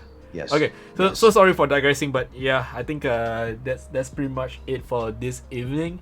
Anyway, Alright. do you have any advice to the audience, to those aspiring to become photographers or even reviewers on YouTube, such as yourself? Oh man. Just discover who you are. Once you know it, let that personality come through. And it takes a long time for it to happen. It doesn't happen overnight. You will have more failures than successes, but those successes will mean a lot more, and learn from them. Fantastic. Fantastic. That's Those it. are very sagely advice. If you just reverse the sentences, you definitely sound like Yoda. Something Yoda would say. Force is strong, young Jedi. Oh man. Okay, so that's it for this evening. I'm gonna do the wrap up. I'll put you on mute, then after that I'll just shift the screen away. I'll speak to you got it. after the show for a bit. Let me just do the closing for a while. I think it's been wonderful having Bobby Tonelli on the show tonight. He has definitely given a lot of wonderful insights with the world of a YouTube reviewer, because to be honest, we always watch the YouTube reviewers, but here we are trying to understand more about the mind behind it. And the fact that you actually shared with us your photography works, your insights and things like that on how you approach your subject matter, and how you actually approach your output in terms of color grading, and how you actually manage your storytelling, fitting a certain form of narrative in your shots, as well as your inspirations. Like for example, you shot like how Wong Kar-wai would actually shoot his scenes. I think it's really inspirational, because these are the kind of things that make this live stream truly memorable, because we always want to find out more about what the photographers are thinking about before they actually press that shutter button. Okay, so thank you so much, Bobby Tonelli, for coming over to the show. Thanks for having me. Thank you so much. All right. Okay, so for those guys watching at home, I just want to do some shout out right now to some brands, especially Omnidesk, and I just want to do something really special here, because for you guys, this is something that you would want to consider, especially for those people who have been asking me on Instagram as well as Facebook page and Twitter about the Omnidesk Pro. So right now, they are having a very special sale or promotion in conjunction with their showroom reopening special to celebrate basically their new experience studio. So this is something I was just talking to one of the guys today, and they were saying that this is the best price you can get for any of their models. And yeah, for me, I've been using my Omnidesk Pro 2020 for almost, I think, 2 months now. I think close to 2 months. It's really good. It's really good because I have definitely found a table that I can truly work with. Once in a while, you don't see me doing this now during the live stream, of course, but when I'm doing editing and retouching on my work, on my Wacom here as well, sometimes I just need to stand up and stretch because I am feeling my age. So having to stand and having the table to go up to meet my height, it's a lifesaver, especially for my legs, because my legs are like totally short right now. I have to really figure out a way to make sure that my legs are always good to go and not, when I stand up and go back to the other room, suffering from pins and needles, and then after they go kaput. Okay, so anyway, this is Omnidesk, and for this coming Saturday, we're gonna have Ivan Joshua Low join us on our live stream.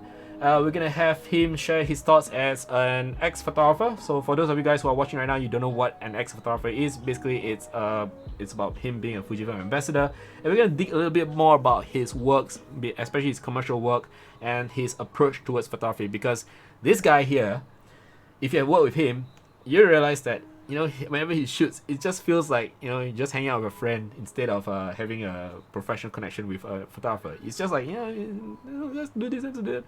it's just fun to hang around with Ivan. Okay, so he's gonna share with us a little bit more about his passion for photography, and to be more specific, his passion for Fujifilm cameras, because he is the guy behind Fujifilm fanboy. So we're gonna dig more about him then. Okay, so that's all for this evening, and for those of you still tuning in, thank you so much for joining us and staying all the way with us at the end of the show. And as always, I'm gonna get Friday to just share with you the donation link. Nope, Friday went to sleep already, apparently, because I've not been pressing this button, but it's okay. Alright, I'm just gonna type this manually. Okay, so to show support for this channel, what you can do is you can hit the follow subscribe button in the top right hand corner, or if you want to go a step further, what you can do is that you can take your camera phone, scan the QR code, and buy Razer Gold, so you can actually get Razer shots to donate to this Twitch stream. Alright, and this is one of the ways you can actually show support for the stream. You don't have to, not necessary, but I'll be truly appreciative if you do. And with that, we wrap up today's session on the Amazing Live Show. I'll see you guys on Saturday at 5 p.m. with Ivan Joshua Low. Till then, take care, stay safe. I'll see you when I see you. Alright? Goodbye. Come with me, and you'll be in a world of pure imagination. Take a look, and you'll see into your imagination. We'll begin with a spin, traveling in the world of my creation. What we'll see will defy explanation. On 3, 1, 2.